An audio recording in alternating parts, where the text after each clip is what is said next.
Good evening all of you. चलिए बिना time waste किए हुए आज तो डाइजेशन खत्म भी करते हैं और नया चैप्टर भी स्टार्ट करते हैं, ठीक?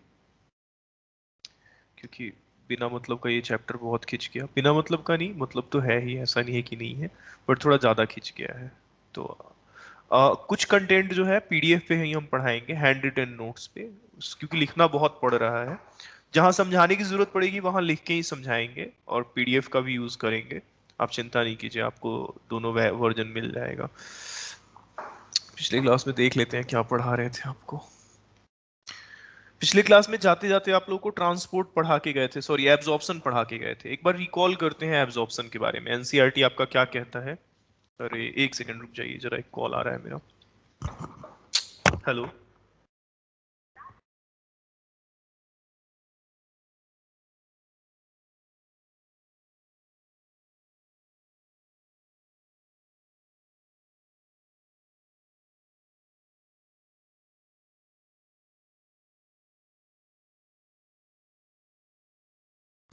सर माइक ऑफ है आपका। Yes sir. ठीक ठीक ठीक ठीक, माइक ऑफ था। इधर देखिए, पिछले क्लास में एब्जॉर्प्शन पढ़ाए थे जाते जाते, और बोले थे कि एब्जॉर्प्शन का क्वेश्चन आप लोग लगा के आइएगा। लगा के आए हैं एब्जॉर्प्शन का क्वेश्चन? आप लोग देखिए एब्जॉर्प्शन का क्वेश्चन। Yes sir. इधर देखिए, मैंने कहा था, अब Yes. देखिए आपसे क्वेश्चन क्या पूछा जाएगा, सिर्फ उतना समझिए। पानी का एब्जॉर्प्शन ऑस्मोसिस से होता है। सिंपल डिफ्यूजन से किस किस चीज का एब्जॉर्प्शन होता है? मैंने कहा था ग्लूकोज, अमाइनो एसिड, और साथ में क्या होना चाहिए? क्लोरीन। क्लोर। आपसे अगर फैसिलिटेट पूछे तो आप कहिएगा ग्लूकोज, अमाइनो एसिड और साथ में फ्रक्टोज होना चाहिए। फ्रक्टोज का एब्जॉर्प्शन बिना सोडियम के होता है। एक क्वेश्चन होगा, पहले का होगा 2009 या 12 का होगा, उसका आंसर गलत दिया होगा, ये आईपीएमटी में पूछा गया है। अगर मैं बात करूं एक्टिव की, तो ग्लूकोज, गैलेक्टोज, अमाइनो एसिड, उसका उसके साथ सोडियम का। अच्छा यहां देखो, ये जो ग्लूकोज और गैलेक्टोज का एब्जॉर्प्शन हुआ है, ये सोडियम के साथ हुआ है। इसको नहीं कह सकते हो सोडियम के साथ, मतलब ये कपल्ड ट्रांसपोर्ट है। वो जब भी जा रहे हैं जोड़े में जा रहे हैं, कपल में जा रहे हैं, साथ में जा रहे हैं, तो को ट्रांसपोर्ट है। बोलो तो। यस अच्छा, यस सर। एक तरह का सिम पोर्ट है ये। सिम पोर्ट का मतलब क्या होता है, जैसे अगर तुम लोग को हम समझाएं तो दो तरह का, ध्यान दीजिएगा, दो तरह का पोर्ट होता है। जैसे मान लीजिए, इधर देखिए, जैसे मान लीजिए ये एक चैनल है, इस पे एक लोडिंग साइट यहाँ है, एक लोडिंग साइट यहाँ है। मान लीजिए यहाँ सोडियम लोड हो रहा है और यहाँ ग्लूकोज लोड हो रहा है। अच्छा, उसके बाद ये जो चैनल है ये 180 डिग्री पे रोटेट कर रहा है। तो देखिए, ग्लूकोज बाहर जाएगा और सोडियम अंदर आएगा, सोडियम इन हो जाएगा, ग्लूको आउट हो जाएगा। अच्छा, ये वाला जो ट्रांसपोर्ट है इसको कहते हैं एंटीपोर्ट। इसमें एक अंदर फेंका गया, एक बाहर फेंका गया। लेकिन अगर इसी मेम्ब्रेन प्रोटीन पे दो साइट्स होते, एक पे सोडियम जाता, एक पे आपका ग्लूकोज जाता, और फिर ये 180 पे रोटेट करता, तो आपको नहीं लगता है दोनों अंदर फेंके जाते? बोलिए तो, दोनों इन होते। Yes sir. Yes sir. तो इसको कहते हैं सिम्पोर्ट। जब किसी चीज को दोनों को अंदर फेंका जाए सिम्पोर्ट, या दोनों को बाहर फेंका जाए सिम्पोर्ट। एक को अंदर एक को बाहर फेंका जाए तो क्या कहलाता है वो, बोलिए तो। एंटीपोर्ट। और एंटीपोर्ट। यहाँ पे क्या हो रहा है? सिम्पोर्ट हो रहा है, दोनों को अंदर फेंका जा रहा है एक साथ। Yes yes sir. सर। अच्छा, ये जो एब्जॉर्प्शन आपने पढ़ा है, ये एब्जॉर्प्शन आपने पढ़ा है किसके बारे में? एब्जॉर्प्शन पढ़ा है, तो ध्यान दीजिएगा, ये आपने पढ़ा है ग्लूकोज, फ्रक्टोज, और आपने पढ़ा है प्रोटीन के बारे में। थोड़ा सा हम लोग पढ़ने जा रहे हैं, ध्यान दीजिएगा। थोड़ा सा आपको फैट के एब्जॉर्प्शन के बारे में सिखाते हैं। मेरे हिसाब से इसी पेज पे फैट का एब्जॉर्प्शन हो जाएगा बिना टाइम लगाए हुए, ज्यादा टाइम नहीं लगेगा। अलग से पढ़ा देते हैं, स्पेस है आपको। बस ये आखिरी टॉपिक है, इसके बाद फटाफट ये चैप्टर खत्म करके नया चैप्टर आज स्टार्ट कर देंगे बिना टाइम वेस्ट किए हुए। फैट का एब्जॉर्प्शन पढ़ा रहे हैं आपको, ठीक है? फैट का एब्जॉर्प्शन पढ़ते हैं हम लोग, चलिए। देखो फैट का एब्जॉर्प्शन क्या है, पहले फैट में तुम्हारे पास है क्या क्या, तो ध्यान दो। तुम्हारे पास फैट में, थोड़ा सा हम इसको अलग लेवल पे आपको पढ़ाएंगे। जैसे मान लीजिए आपके पास मोनोग्लिसराइड है, क्योंकि सबसे सिंपलेस्ट फॉर्म ही आप एब्जॉर्ब करते हैं। या फिर ग्लिसरॉल होगा, या फिर क्या होगा, long chain fatty acid, long chain fatty acid होगा, या फिर शॉर्ट चेन फैटी एसिड। अच्छा, होगा क्या कि अब जैसे इधर देखिए ध्यान से, हम लोग यहाँ पे एक इंटेरोसाइट बना लेते हैं, बड़े ध्यान से समझिएगा। जैसे पहले तो भिलाई बनाते हैं, इधर रुक जाइए, ये हमारे पास अगर रुको मैं फिगर को जरा सेट करने की कोशिश करूं। इधर आइए, रुक जाइए। यहाँ पे एक काम करते हैं, एक सेल बनाते हैं बड़ा सा, इधर एक सेल बनाते हैं बड़ा सा। जरूरत है इस बड़े से सेल को बनाने की। सर बोलिए। आप ये स्क्रीन वाइट करोगे? क्यों? ब्लैक में प्रॉब्लम हो रही है। ब्लैक में क्या प्रॉब्लम हो रहा है मिसबा? ब्लैक में क्या प्रॉब्लम हो रहा है, बताइए, प्रॉब्लम बताइए। तो ना आप वो क्लियर नहीं दिखता। क्या आप फोन पे देखती हैं, टैब पे देखती हैं, या फिर किस चीज पे देखती हैं? लैपटॉप है। अच्छा ये बताइए, चलिए पॉल करवा लेते हैं। कितने लोग जो हैं वो ब्लैक स्क्रीन के फेवर में, हैंड रेज कीजिए फटाफट, क्योंकि आप स्टूडेंट्स की कंफर्टेबिलिटी देखनी है। जो ब्लैक स्क्रीन के फेवर में है कितने लोग? 39 बच्चे हैं हमारे, 40 बच्चे हैं। मिसबा आप खुद ही देखिएगा कितने बच्चे ब्लैक स्क्रीन के फेवर में हैं। 21, 23 जो ब्लैक, जिनको ब्लैक स्क्रीन प्रेफर्ड है, ठीक है। 25, 27। मेरे को कोई दिक्कत नहीं है, मैं दोनों स्क्रीन पे पढ़ाने के लिए तैयार हूँ। मैं वाइट भी दिखा देता हूँ एक बार, क्योंकि अब आप ही लोग को पढ़ना है, हमको तो पढ़ना नहीं है। देखिए ये वाला वाइट स्क्रीन होगा आपका, ये थोड़ा कॉन्ट्रास्टिंग स्क्रीन होगा, आंखों पे थोड़ा सा हो सकता है स्ट्रेस आपको ज्यादा फील हो। तो मिसबाह हमारे 27 स्टूडेंट्स, मोर देन 50% ब्लैक के फेवर में है, तो ब्लैक पे ही हम पढ़ा पाएंगे। क्योंकि सारे ही बैच में आप थोड़ा सा स्क्रीन जूम, क्या दिक्कत क्या आती है मिसबाह, ये बताइए मेरे को। सर जो दिखते हो ना वो क्लियर नहीं दिख रहा है। क्लियर नहीं दिख रहा है? थोड़ा सा जूम कर लीजिए ना, मैं थोड़ा बड़ा लिख रहा हूँ, कोई दिक्कत नहीं है। ठीक है मिसबाह? Okay sir. ठीक, चलिए इधर आइए। मैं थोड़ा बड़ा लिखता हूँ, मैं छोटा लिख भी रहा था, ये कहिए कि हाँ वो दिक्कत है। इधर देखिए। अच्छा ये वाला जो सेल है, ये वाला जो सेल है, इस सेल का नाम क्या है बताइए तो? इंटेरोसाइट है, ठीक। साइट। अच्छा, आपको पता है इंटेरोसाइट किस चीज के ऊपर मौजूद होता है? आपको याद होगा, आप सबको याद होगा, विलाई के ऊपर मौजूद होता है, याद है ना सबको? Yes yes sir. सर। ठीक, तो ये यस मैंने सर। विलाई बना दिया, ये मैंने विलाई बना दिया। अच्छा आपको ये भी याद होगा कि विलाई में दो तरह की चीजें पाई जाती हैं, एक तो लिम्फ का कैपिलरी पाया जाता है, और एक क्या पाया जाता है विलाई में? ब्लड का कैपिलरी पाया जाता है ना। ब्लड की कपलर। Yes, sir. ठीक, ठीक। अब कहानी शुरू हो रहा है। देखो होता क्या है कि जो फैटी एसिड के चेन है, शॉर्ट फैटी एसिड चेन, इसमें 10 से 12 कार्बन वाले फैटी एसिड होंगे बायोमोलिक्यूल में, आपको हम बताए हैं फैटी एसिड के बारे में। ये सीधा डिफ्यूज होके चले आते हैं, इनका सीधा डिफ्यूजन होता है, डायरेक्ट डिफ्यूजन होता है। कहां पे? तो इंटेरोसाइट के अंदर। और इंटेरोसाइट के अंदर आने के बाद इनको सीधा डाला जाता है आपके ब्लड के कैपिलरी में। तो बहुत ध्यान से समझिएगा, छोटे फैटी एसिड्स के एब्जॉर्प्शन में दिक्कत नहीं है।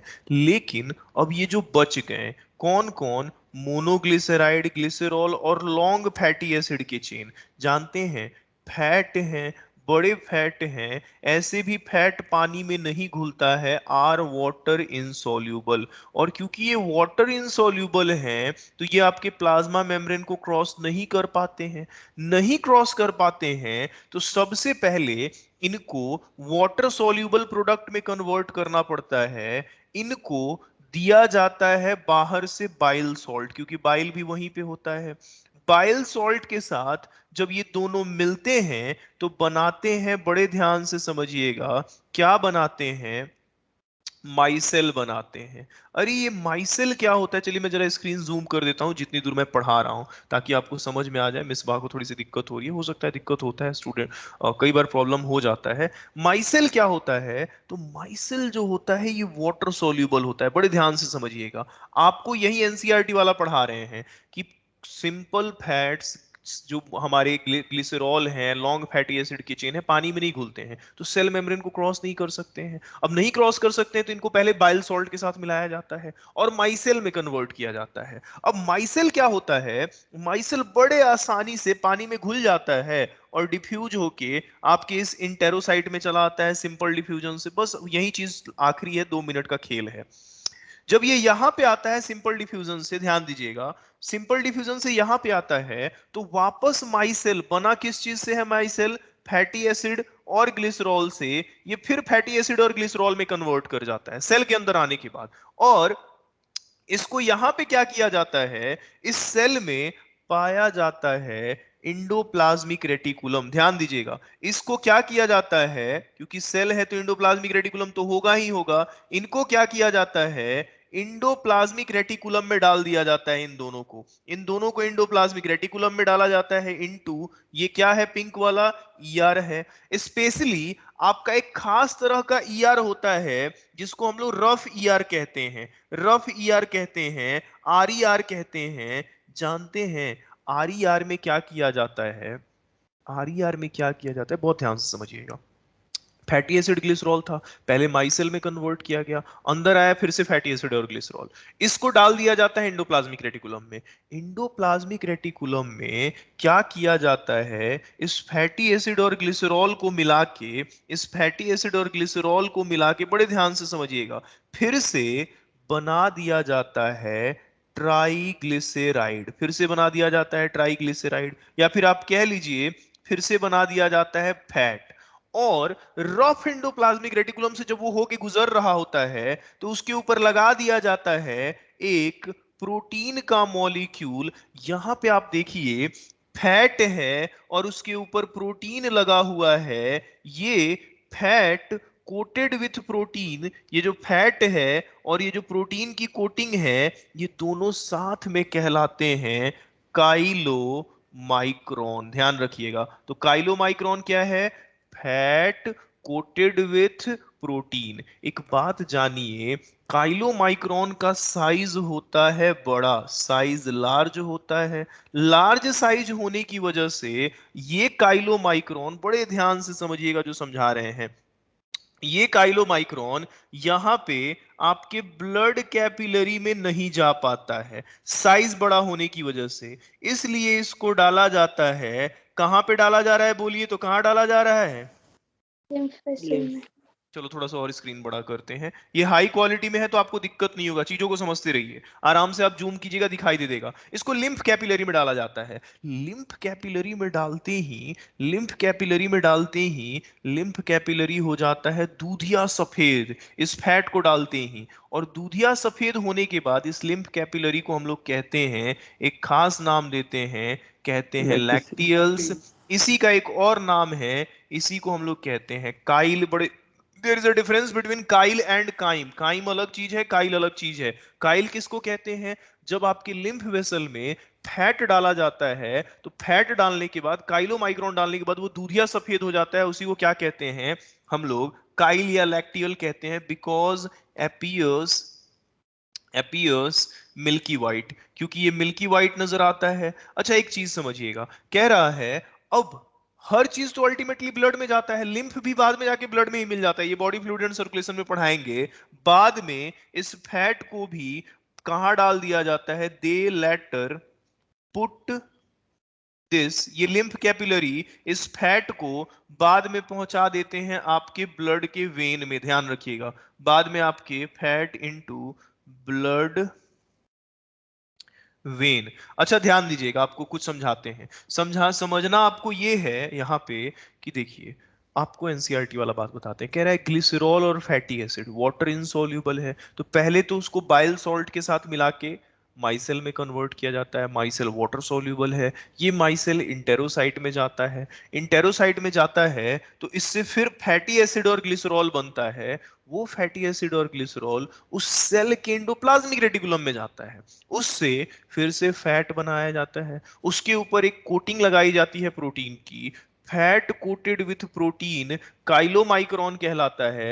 ये काइलोमाइक्रोन का साइज बड़ा होता है तो ब्लड कैपिलरी में नहीं जा सकता है, लिम्फ कैपिलरी में जाता है। अल्टीमेटली लिम्फ कैपिलरी इसको ब्लड स्ट्रीम में छोड़ देता है। बोलिए फैट के एब्जॉर्प्शन में कोई तकलीफ आप लोगों को? No No sir. sir. No sir. इतना ही था फैट का एब्जॉर्प्शन, तो आगे बढ़ा जा सकता है, बोलिए। Yes sir. Yes. Yes sir. ठीक है, यस सर। आपका सारा एब्जॉर्प्शन हो गया, आप लोग क्वेश्चन कीजिएगा, क्वेश्चन सॉल्व हो जाएगा। अब पीडीएफ पे पढ़ाएंगे क्योंकि लिखना बहुत है और बातें छोटी छोटी हैं, तो फटाफट टाइम निकाल के इस पे पीडीएफ पे पढ़ा देते हैं। जो समझने वाला पार्ट था वो हो चुका है। देखो हम लोग पढ़ने जा रहे हैं एनसीईआरटी का एक टॉपिक है summary of absorption in different part. अब एब्जॉर्प्शन अगर हो रहा है तो जरूरी नहीं है सिर्फ स्मॉल इंटेस्टाइन में ही होता है, बहुत जगह पे होता है। जैसे कई सारी चीजों का एब्जॉर्प्शन आपके माउथ में भी होता है। माउथ में किन चीजों का एब्जॉर्प्शन होता है, तो देखो बहुत सारे ऐसे दवाई हैं जिनको आप खाते हो तो देखिएगा टंग के नीचे ना बहुत फाइन कैपिलरीज पाए जाते हैं आपके टंग के नीचे, और कैपिलरीज में किसी चीज का एब्जॉर्प्शन हो सकता है। तो दवाई खाते ही कई दवाइयों का एब्जॉर्प्शन तो आपके मुंह से ही शुरू हो जाता है, वो भी टंग के नीचे पाए जाने वाले ब्लड कैपिलरी से। कह रहा है सर ऐसा दवाई जो खाते ही मुंह में एब्जॉर्ब हो जाएगा, मान लीजिए एक दवाई आप खा रहे हैं जो यहाँ एब्जॉर्ब हो रहा है, एक जाके आपके स्मॉल इंटेस्टाइन में एब्जॉर्ब हो रहा है, तो जितना जल्दी एब्जॉर्ब करेगा काम उतना जल्दी करेगा। मान लीजिए किसी को दिल का दौरा पड़ा हुआ है, आप उसको ऐसा दवाई दे दिए जो जाके उसके स्मॉल इंटेस्टाइन में एब्जॉर्ब हो रहा है, आज खाया परसों काम किया, तब तो लेने के देने पड़ जाएंगे। तो जब कोई दवाई को तेजी से काम करवाना होता है या फिर ऐसे इमरजेंसी बीमारी वाले जो दवाइयां होती हैं उनको ऐसा डिजाइन किया जाता है कि वो आपके माउथ से ही एब्जॉर्प्शन उनका शुरू हो जाए। जैसे कार्डियोवास्कुलर पेशेंट को दिए जाने वाले जो दवाई होते हैं वो जनरली माउथ से ही एब्जॉर्ब होने शुरू हो जाते हैं ताकि वो फास्टर एक्शन कर सके। क्लियर है ये बात? Yes yes sir. Sir. Yes sir. Stomach में यस कह रहा सर। है सर, स्टमक में जानते हैं किस चीज, ये सब एनसीईआरटी से पढ़ा रहे हैं। पानी का एब्जॉर्प्शन होता है सर, सिंपल शुगर का, जैसे मान लीजिए आप ग्लूकोन डी पी हैं तो एब्जॉर्प्शन हो जाएगा उसका स्टमक में। और शराब का भी, अल्कोहल का भी। स्मॉल इंटेस्टाइन में, स्मॉल इंटेस्टाइन की बात ही अलग है, प्रिंसिपल ऑर्गन है, मैक्सिमम डाइजेशन होता है, सब कुछ का डाइजेशन, मैक्सिमम डाइजेशन और एब्जॉर्प्शन आपके स्मॉल इंटेस्टाइन में होता है। लार्ज इंटेस्टाइन में जो आपका अनडाइजेस्टेड फूड होता है उससे कुछ पानी को, कुछ मिनरल को, मान लो फीकल मैटर है वो बाहर जा रहा है, तो उसमें से भी बॉडी देख लेता है कि अगर कोई चीज जरूरी है तो निकाल लो भाई। This is what absorbed in the large intestine. अच्छा ये जो वाटर बैलेंस सीट है ये आपके सिलेबस में नहीं है, इस पे क्रॉस लगा दीजिए, ये सिलेबस में नहीं है, इसको छोड़ दीजिए, ये सब तामझाम है, इसको आप खुद से भी पढ़ोगे तो समझ में आ जाएगा, इसको कट मार दीजिए, सिलेबस में नहीं है, कुछ है नहीं है, छोड़ दीजिए इसको। आगे आते हैं, एक बड़ा खूबसूरत मैंने लाइन लिखा है इंपॉर्टेंट करके, लिखा है मैंने कि maximum water is absorbed in small intestine but maximum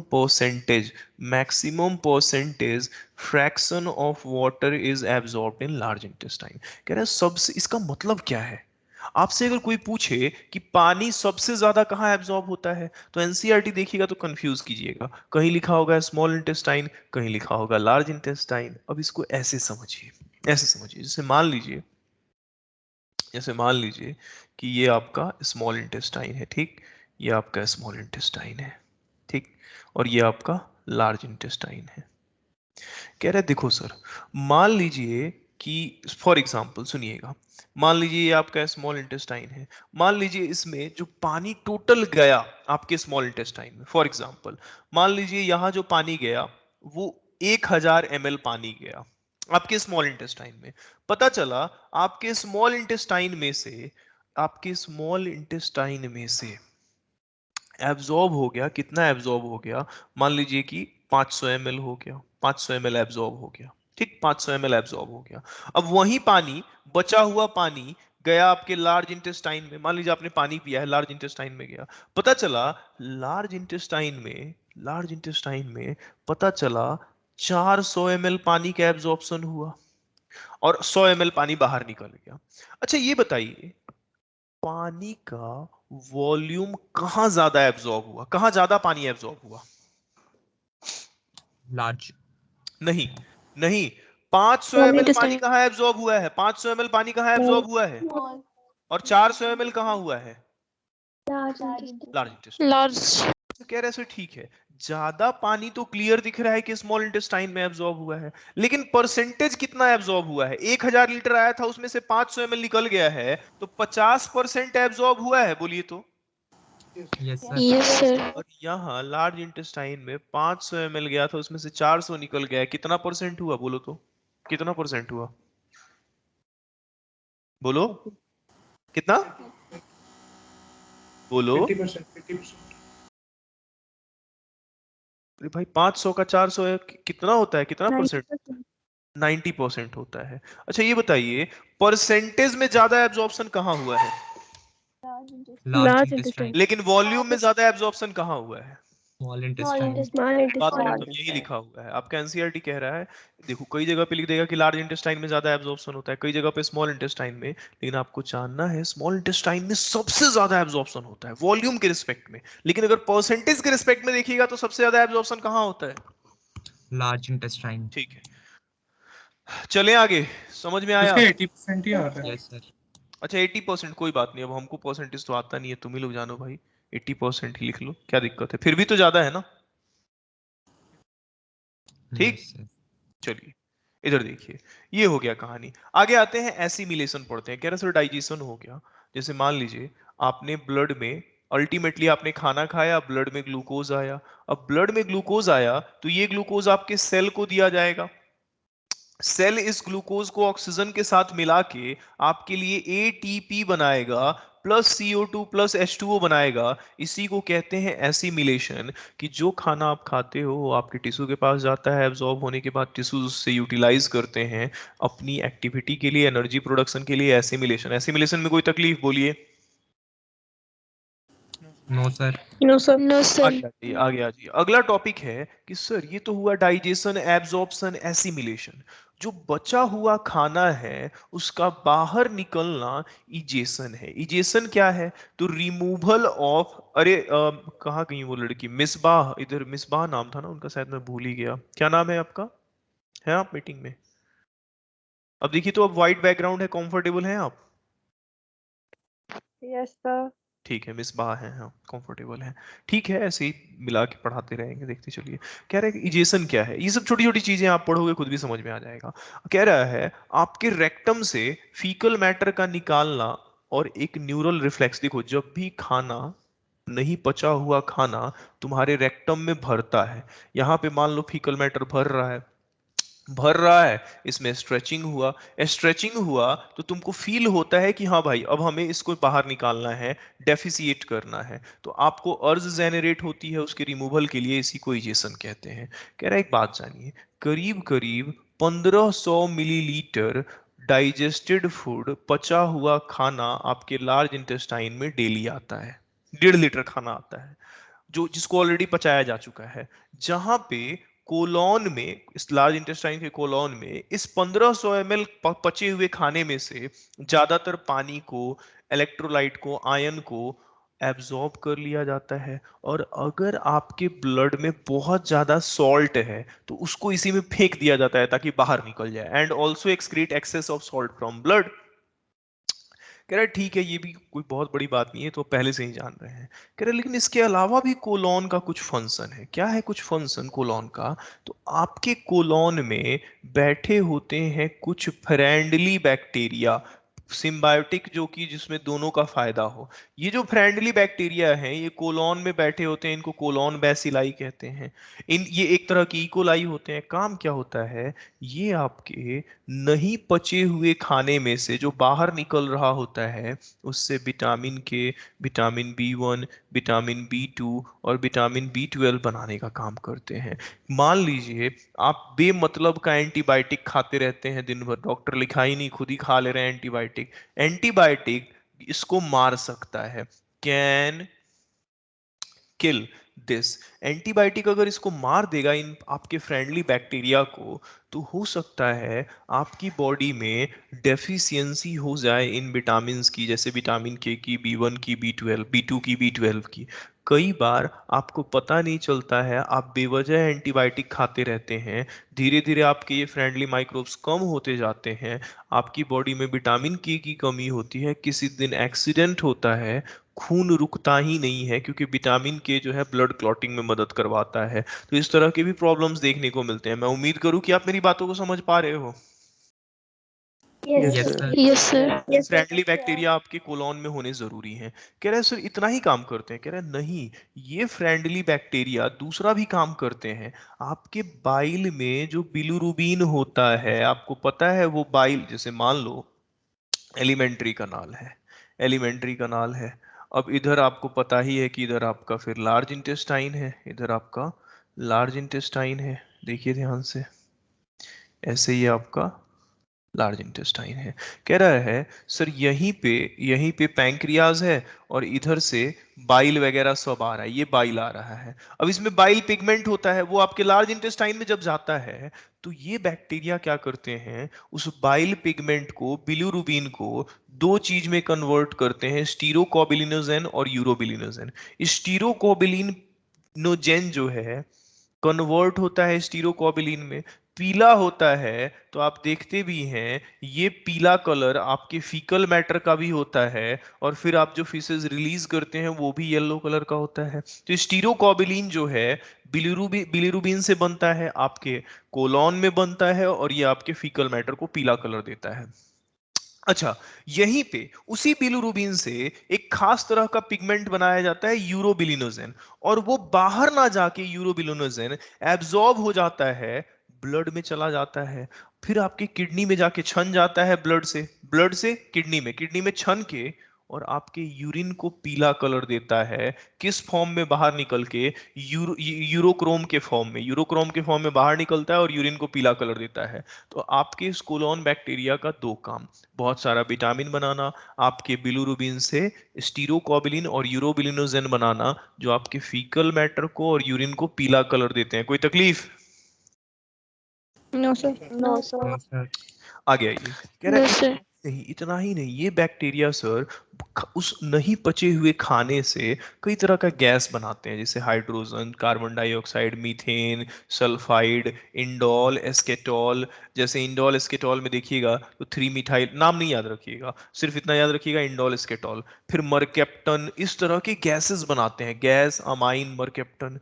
ये सब आप जो गैस निकालते हैं एनस से, उसको ओडर देते हैं, उसको ध्यान दीजिएगा फाउल स्मेल के फॉर्म में निकालते हैं। अजीब सा स्मेल जो आप लोग ऑब्जर्व करते हो क्लासरूम वगैरह में, पब्लिक प्लेस में, अगर इस तरह का कोई फ्लैटिंग करे तो फ्लैटस जो है ये एनस से निकलने वाला एयर है, इसमें ये hydrogen, carbon dioxide, methane, sulphide, skatole, mercaptan जैसे गैसेस होते हैं, और ये अल्टीमेटली ओडर देने का काम करते हैं आपके फीकल मैटर को। सिर्फ इतना ही जानना है, सारा नाम नहीं याद रखिएगा, बस जानिएगा जो गैसेस बनते हैं कोलन बैक्टीरिया से वो ओडर देते हैं।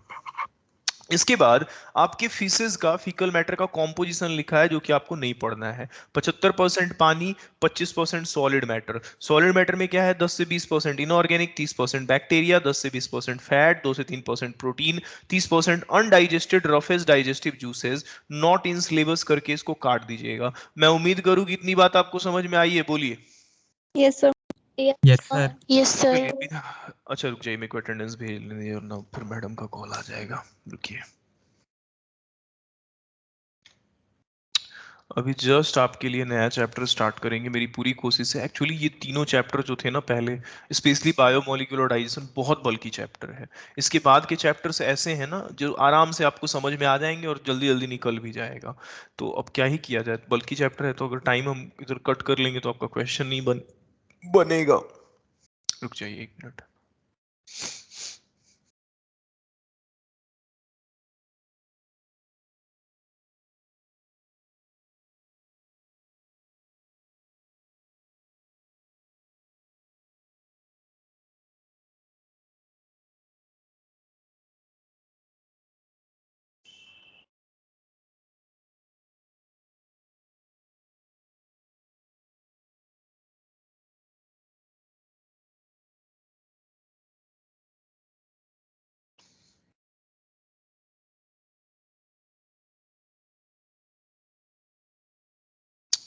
चलिए अटेंडेंस चला गया, आगे पढ़ते हैं। देखिए एक क्वेश्चन एम्स पूछा, क्या पूछा है एम्स? एक क्वेश्चन, मेकोनियम क्या है? देखिए जब हम लोग माँ के गर्भ में होते हैं, जैसे मान लीजिए माँ का यूट्रस है, मदर यूट्रस है, और यहीं पे हम लोग डेवलप करते हैं, आपको पता है। अच्छा, यहाँ पे जब हम लोग डेवलप करते हैं, मान लीजिए ये कोई बच्चा है, कोई भी हम ही लोग हैं यहाँ पे माँ के यूट्रस में डेवलप कर रहे हैं, डेवलप करते हैं, तो हमारे चारों तरफ एक फ्लूइड होता है जिसमें हम लोग डूबे हुए रहते हैं। आप लोग नाम सुने होंगे, एमनियोटिक फ्लूइड होता है, एमनियोटिक फ्लूइड होता है, इसी में यस। डूबे हुए रहते हैं, ठीक है। अब होता क्या है ना कि जब पहली बार बच्चा बाहर आता है माँ के गर्भ से, पहली बार बच्चा बाहर आता है तो उसका जो फीकल मैटर होता है ना, अब पानी पिए रहता है, यही एमनियोटिक फ्लूइड बच्चा, हम लोग जब माँ के गर्भ में होते हैं तो पानी में डूबे हुए रहते हैं, एक्वेटिक लाइफ है, समझ रहे हैं बात को, इस एमनियोटिक फ्लूइड में डूबे रहते हैं। तो कहिएगा सांस कैसे लेते हैं, तो ऑक्सीजन माँ के ब्लड से वाया प्लेसेंटा आता है हमारे ब्लड में डायरेक्ट। कोई वहां पे आप लंग से सांस नहीं ले रहे होते हैं माँ के गर्भ में, वहां तो आप पानी में डूबे होते हो, जो भी चीज चाहिए माँ के ब्लड से वाया डिफ्यूजन आपके ब्लड में आता है, तो शुरुआत ही वहीं से होती है। और उसमें सीन ये है कि आपने खूब सारा ये एमनियोटिक फ्लूइड पिया रहता है, इस वजह से आपका जो पहला फीकल मैटर होता है वो ग्रीन कलर का होता है, पेस्ट जैसा होता है, और किसका, तो न्यू बॉर्न चाइल्ड का, जिसको हम लोग नियोनैट भी कहते हैं। क्या होता है इसमें, तो मरे हुए इपिथेलियल सेल्स होते हैं, म्यूकस होता है, बाइल होता है, और निगला हुआ एमनियोटिक फ्लूइड जिसमें हम लोग डूबे रहते हैं। तो इस सब तामझाम से ऊपर एम्स ने पूछा था बच्चे के पहले फीकल मैटर को, वेस्ट को कहते क्या है, मेकोनियम, बस नाम। आगे बढ़ते हैं, चल कोई दिक्कत? No, sir. नो हाँ, सर। कह रहे सर देखो थोड़ा सा आउट ऑफ द एनसीईआरटी हम लोग जाते हैं, एनसीईआरटी में नहीं है लेकिन क्वेश्चन पहले पूछे जाते थे ये चीज। देखो हर्बीवोरस मैमल दो तरह के होते हैं, हर्बीवोरस मैमल कहने का मतलब है जो घास वास चरते हैं, स्पेशली जो सेलुलोज खाते हैं, जिनको चारा दिया जाता है जिसमें सेलुलोज होता है, जैसे गाय है, बैल है। देखिए दो तरह के मैमल होते हैं, एक र्यूमिनेटिंग होता है, एक नॉन र्यूमिनेटिंग। र्यूमिनेटिंग हर्बीवोरस मैमल किसको कहते हैं, एचएम बोले तो हर्बीवोरस मैमल, सुनते रहिए। देखो र्यूमिनेटिंग में आ जाता है गाय, बैल, बफेलो मतलब भैंस, और बकरी आ जाता है। एक्चुअली आप जानते हैं इनके फॉडर में आप सेलुलोज देते हो, पराली देते हो जिसको आप नहीं खा सकते हो। अब ये कैसे पचा लेते हैं, तो एक्चुअली इनकी बॉडी में सेलुलोज का डाइजेशन होता है। कहाँ पे सेलुलोज का डाइजेशन होता है और कैसे होता है ये जानना है, देखो बताते हैं।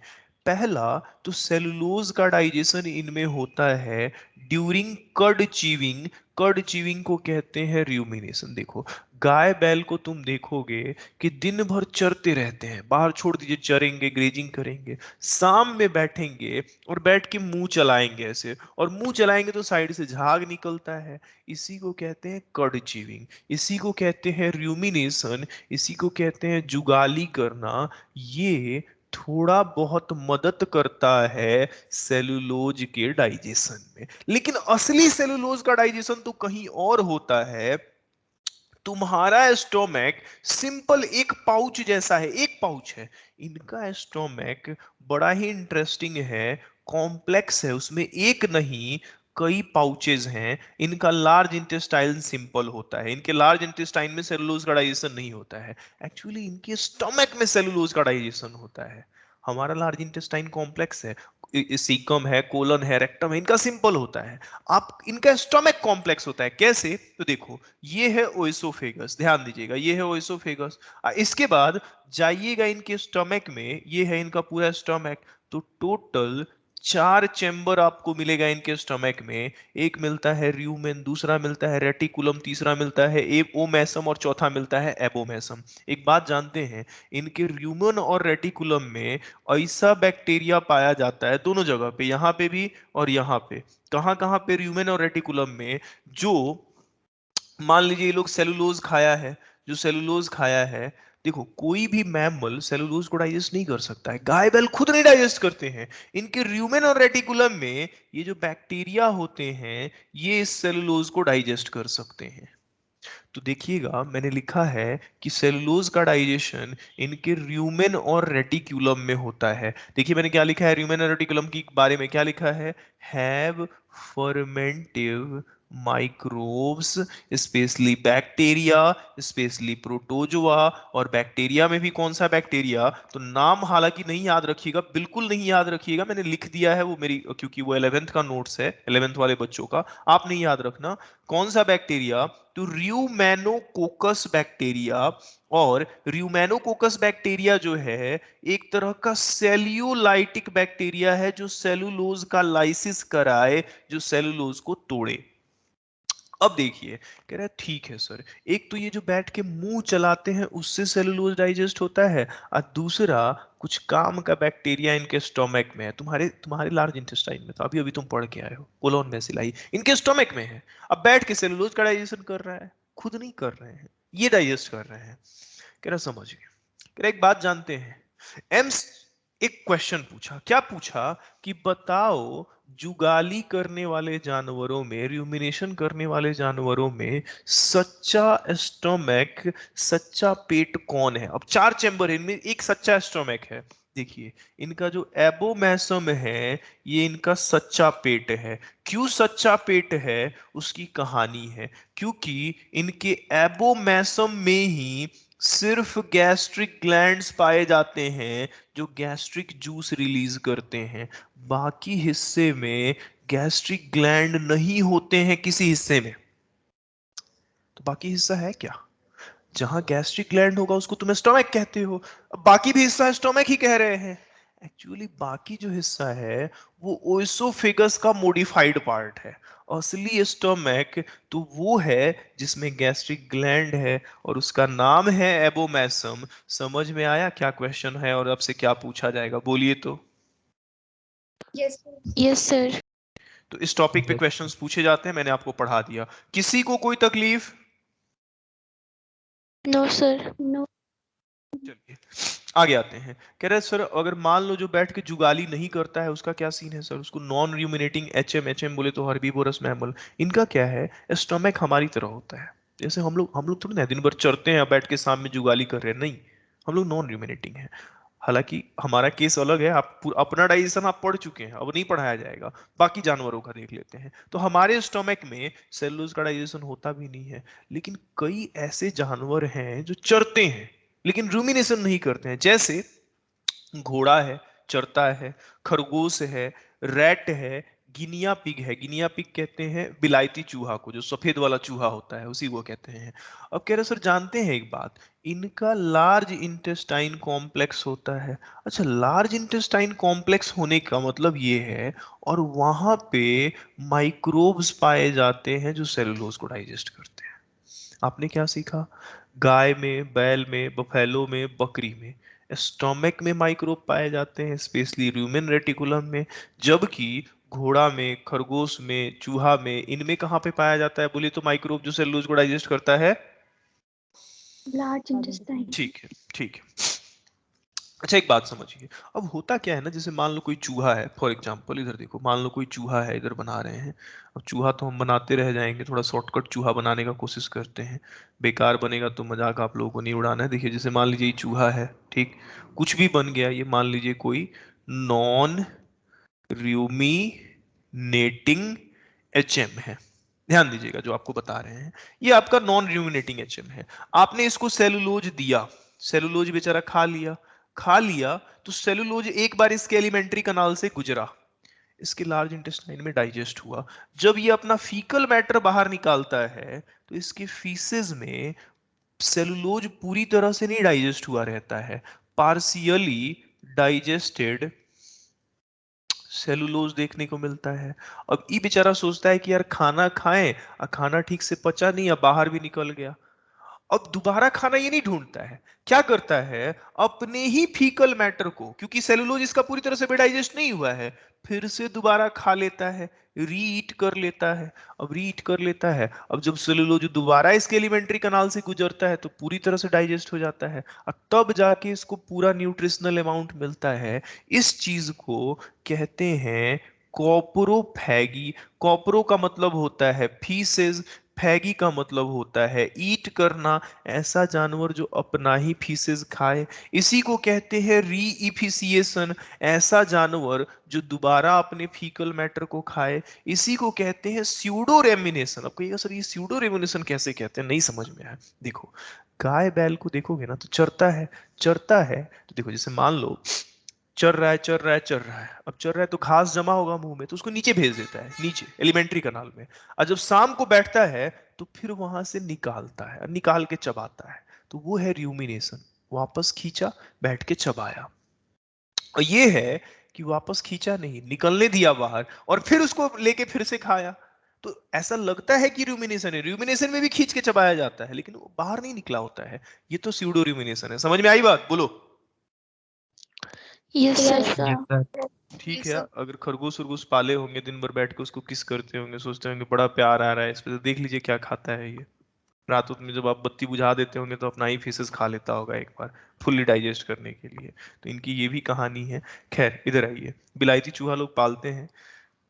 चलिए इधर देखिए, हमारे यहाँ भी एक बार था बिलायती चूहा, रखने के शौकीन थे हम लोग, बिलायती चूहा रखे हुए थे सफेद वाला। इधर देखिए, फूड पे बात कर लेते हैं। फूड पे अगर बात करें तो खाना 3 तरह का, अरे समझ में आ रहा है जो पढ़ा रहे हैं, बोलो तो सबको। Yes, Yes, sir. sir. Yes, sir. Sir ठीक है इधर आओ। ठीक है चलो, ये एनसीईआरटी में है, ये जो टॉपिक अभी पढ़ाने जा रहे हैं ये एनसीईआरटी में है, क्वेश्चन खूब पूछा जाता है, खूब पूछा जाएगा। कह रहे सर खाना 3 तरह का होता है, कुछ खाना खाते हैं जो एनर्जी देता है, कुछ जो बॉडी बनाता है, और कुछ जो हमारी बॉडी में रिएक्शन को कंट्रोल करता है। एनर्जी देने वाले में मेनली आपका कार्बोहाइड्रेट है और लिपिड है।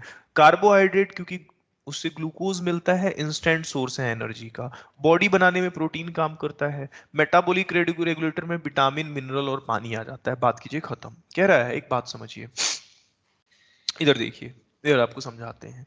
कह रहा है कि मान लीजिए आपने क्या किया, जैसे मान लीजिए आपने एक बाउल लिया और इसमें पानी डाल दिया, 1 ग्राम पानी डाल दिया, और इस बाउल को नीचे से आप हीट कर रहे हैं, ऐसे टेम्परेचर दे रहे हैं, हीट कर रहे हैं, ठीक।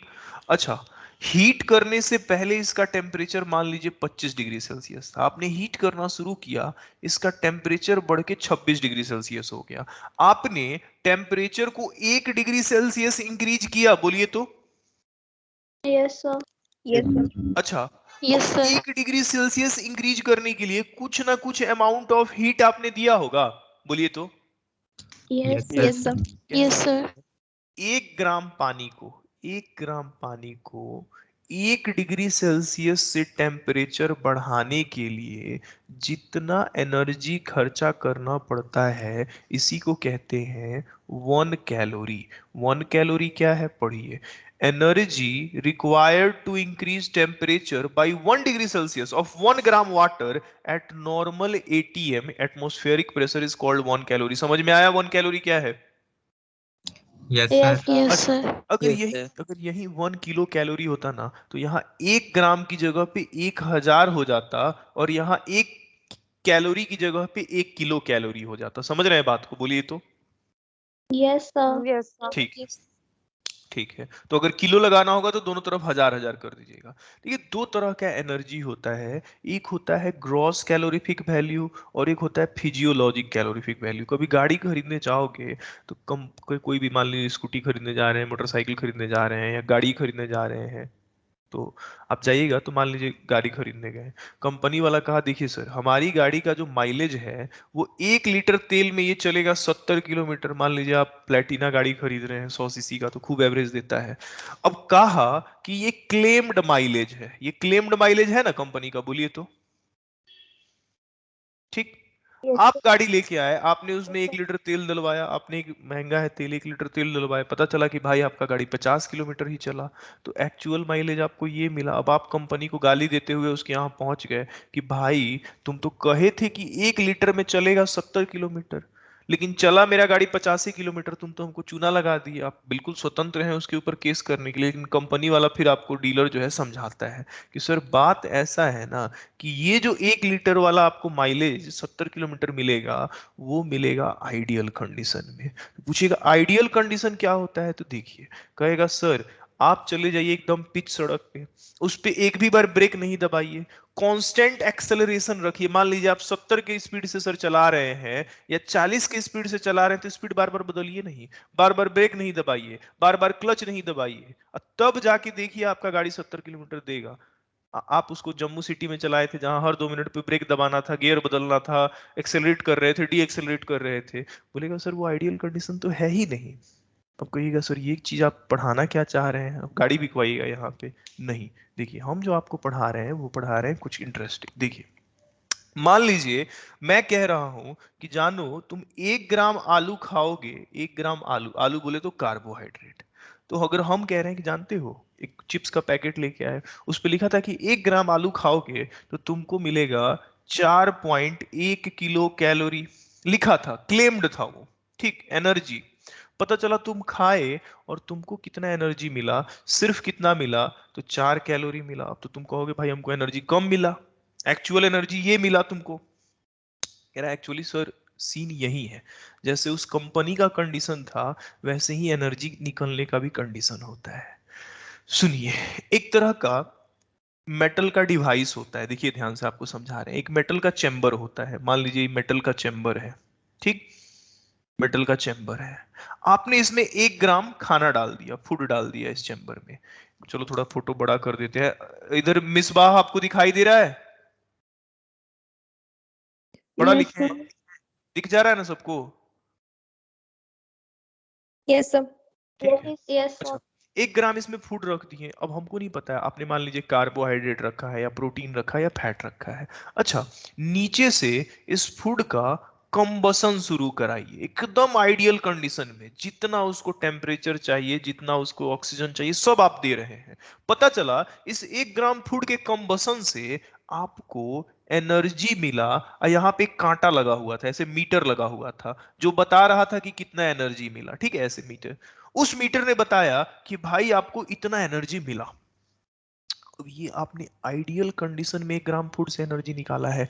एक डिवाइस रखा मेटल का, उसमें आपने फूड का कंबसन कराया तो आपको एनर्जी मिली। इस डिवाइस को कहते हैं bomb calorimeter. Calorimeter मतलब जिसमें कैलोरी आप नाप सके। वो डिवाइस कैसा होता है? मेटल का चेंबर, 1 ग्राम खाना रखिए, आपको बता देता है कितना एनर्जी आपको मिलेगा। लेकिन वही खाना जब आपकी बॉडी में जाता है तो उतना एनर्जी नहीं मिलता है, थोड़ा कम मिलता है, बिल्कुल उस क्लेम्ड माइलेज और एक्चुअल माइलेज की तरह। बात समझ में आ रहा है? बोलिए तो। Yes, sir. Yes, sir. तो बिल्कुल उसी तरह से दो टर्म होते हैं। एक होता है gross calorific value. Gross calorific value क्या होता है? Is amount of energy released from complete combustion of 1 gram food in bomb calorimeter. NCERT में है, तभी पढ़ा रहे हैं। बॉम्ब कैलोरीमीटर क्या है? क्लोज्ड मैटर का चेंबर जिसमें ऑक्सीजन भरा हुआ है। और कह रहे हैं दूसरा वाला फिजियोलॉजिक कैलोरीफिक वैल्यू क्या है? फिजियोलॉजिक मतलब काम करने के लिए।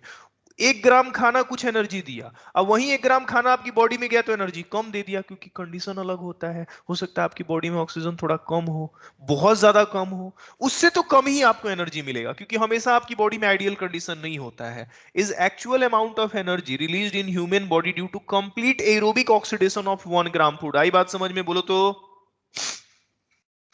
Yes, sir. इन दोनों में ज्यादा कौन होगा हमेशा? इन दोनों में ज्यादा कौन होगा हमेशा? Gross calorific. Gross calorific. तो देखो मैंने ग्रेटर देन का सिंबल यूज किया है, ग्रेटर देन का सिंबल यूज किया है, हमेशा ग्रेटर होगा ग्रॉस कैलोरीफिक वैल्यू। अब आ जाइए, कह रहा है सर एनसीईआरटी में ये बॉक्स दिया हुआ है, इसमें बड़ा शानदार आपसे क्वेश्चन पूछा जाएगा। क्वेश्चन करवाते हैं, चिंता नहीं कीजिए। कह रहा है मान लो तुमने कार्बोहाइड्रेट खाया, कितना कार्बोहाइड्रेट? तो 1 ग्राम।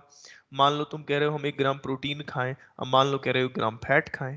अब कैसे पता चलेगा कि कितना एनर्जी मिलता है? तो 1 ग्राम कार्बोहाइड्रेट का आप ले जाइए बॉम्ब कैलोरीमीटर में, कंबसन कराइए, कितना एनर्जी मिलता है? बोलो तो 4.1 किलो कैलोरी पर ग्राम। 4.1. Yes. प्रोटीन में कितना मिलेगा? 5.65. 65। और फैट में कितना मिलेगा? 9.4। 9.45. अब देखिए ये सब डेटा याद रखना है आपको। कह रहा है लेकिन वही 1 ग्राम कार्बोहाइड्रेट जब आपकी बॉडी में गया तो सिर्फ 4 किलो कैलोरी दिया, घट गया 0.1। वही प्रोटीन गया तो सिर्फ 4 किलो कैलोरी, और फैट गया तो 9 किलो। सबसे ज्यादा फैट से एनर्जी मिल रहा है, लेकिन घट जरूर रहा है।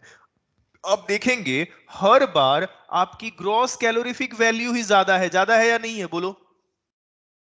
Yes, sir. Yes, sir. कहिएगा याद कैसे रखे? तो देखो Yes, sir. इधर है डेटा, देखो जरा ध्यान से, 4 5 9। 4 के जस्ट बगल वाला देखो तुमसे जनरली फिजियोलॉजिक वैल्यू ही पूछा जाता है, ग्रॉस कभी नहीं पूछा जाता, लेकिन फिर भी याद रखना है एनसीईआरटी में है तो। अब देखो 4 के बगल में 4, 5 के बगल में भी 4 ही है, और 9 के बगल में 9 ही है, तो याद तो कुछ रखना नहीं है। उधर का तो वैल्यू बहुत आसान है, इधर का थोड़ा सा है, आप याद कीजिएगा। अब देखिए नीट इस पे क्वेश्चन पूछा, इसी साल पूछा है, पिछले साल 2000 समथिंग में। कहा कि एक लड़का है, कोई रमेश है, महेश है, एजाज है, कुछ भी नाम है उस लड़का का। वो लड़का गया खाना खाने। अब जैसे मान लीजिए हम एक वर्चुअल क्वेश्चन पूछ रहे हैं, हमको क्वेश्चन नहीं याद है। मान लीजिए आप हैं, जैसे मान लीजिए इस क्लास में है हमारे अविनाश कुमार। अविनाश सुन रहे हैं? अविनाश? हाँ अविनाश सुन रहे हैं। मान लीजिए अविनाश आजकल पार्टी वार्टी का सीजन है, गए पार्टी में उधर खाना खाने। अविनाश ने क्या किया, इधर देखिएगा। मान लीजिए इन्होंने आलू उठाया उधर। अब मान लीजिए पार्टी में आलू नहीं मिलता, आलू अलग अलग फॉर्म में मिलता है। इन्होंने 100 ग्राम आलू खा लिया। फिर इनका मन किया दाल खाने का, इन्होंने दाल भी खा लिया 50 ग्राम, इन्होंने तेल भी खाया वहां पे, मान लीजिए इन्होंने घी भी खा लिया वहां पे, खूब सारा लच्छा पराठा था, बटर पराठा था, वो भी खा लिया, घी भी इन्होंने मान लीजिए 70 ग्राम खा लिया। उसके बाद इन्होंने क्या किया, वहां पे बहुत बढ़िया सलाद था, मान लीजिए सैलड था वहां पे, सैलड बोले तो मान लीजिए ग्रीन लीफ वगैरह था, ग्रीन लीफ था, पत्ता गोभी था, या फिर उसी को कहते हैं लेट्यूस का पत्ता था, लेट्यूस का पत्ता सलाद में इस्तेमाल होता है, मान लीजिए वो भी 200 ग्राम इन्होंने खा लिया। उसके बाद इनका मन नहीं भरा, इन्होंने पानी भी पी लिया, पानी भी पी लिया मान लीजिए 100 ग्राम। ठीक है, आएंगे वहीं पे आएंगे महेंद्र भैया, अभी क्लास डिस्टर्ब होगा। मान लीजिए इन्होंने पानी भी पी लिया 100 ग्राम, ठीक, पानी भी पी लिया 100 ग्राम। अब कह रहा है कि बताइए जितना खाना इन्होंने खाया इनकी बॉडी में जाएगा तो इनको कितना एनर्जी मिलेगा, एनर्जी इनको कितना मिला, कीजिए कैलकुलेट आप लोग।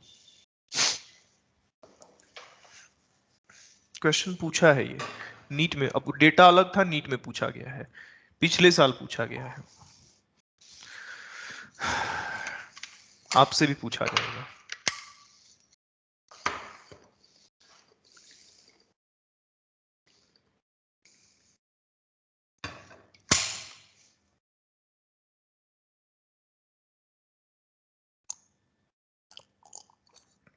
देखिए कॉन्सेप्ट सीखिएगा, टाइम की कमी है इसलिए हम ही सिखा देते हैं बिना हम टाइम वेस्ट किए हुए। सिखाएं आप लोगों को, बोलिए तो। Yes sir. चलो इधर देखो, अब क्योंकि टाइम का कमी हम नहीं चाहते हैं चैप्टर और खींचे, इसको खत्म करते हैं कहानी को। देखो सॉल्यूशन बताते हैं, सॉल्यूशन इधर देखो साइड में निकालते हैं। सीखना है आपको, बस लॉजिक देखना है।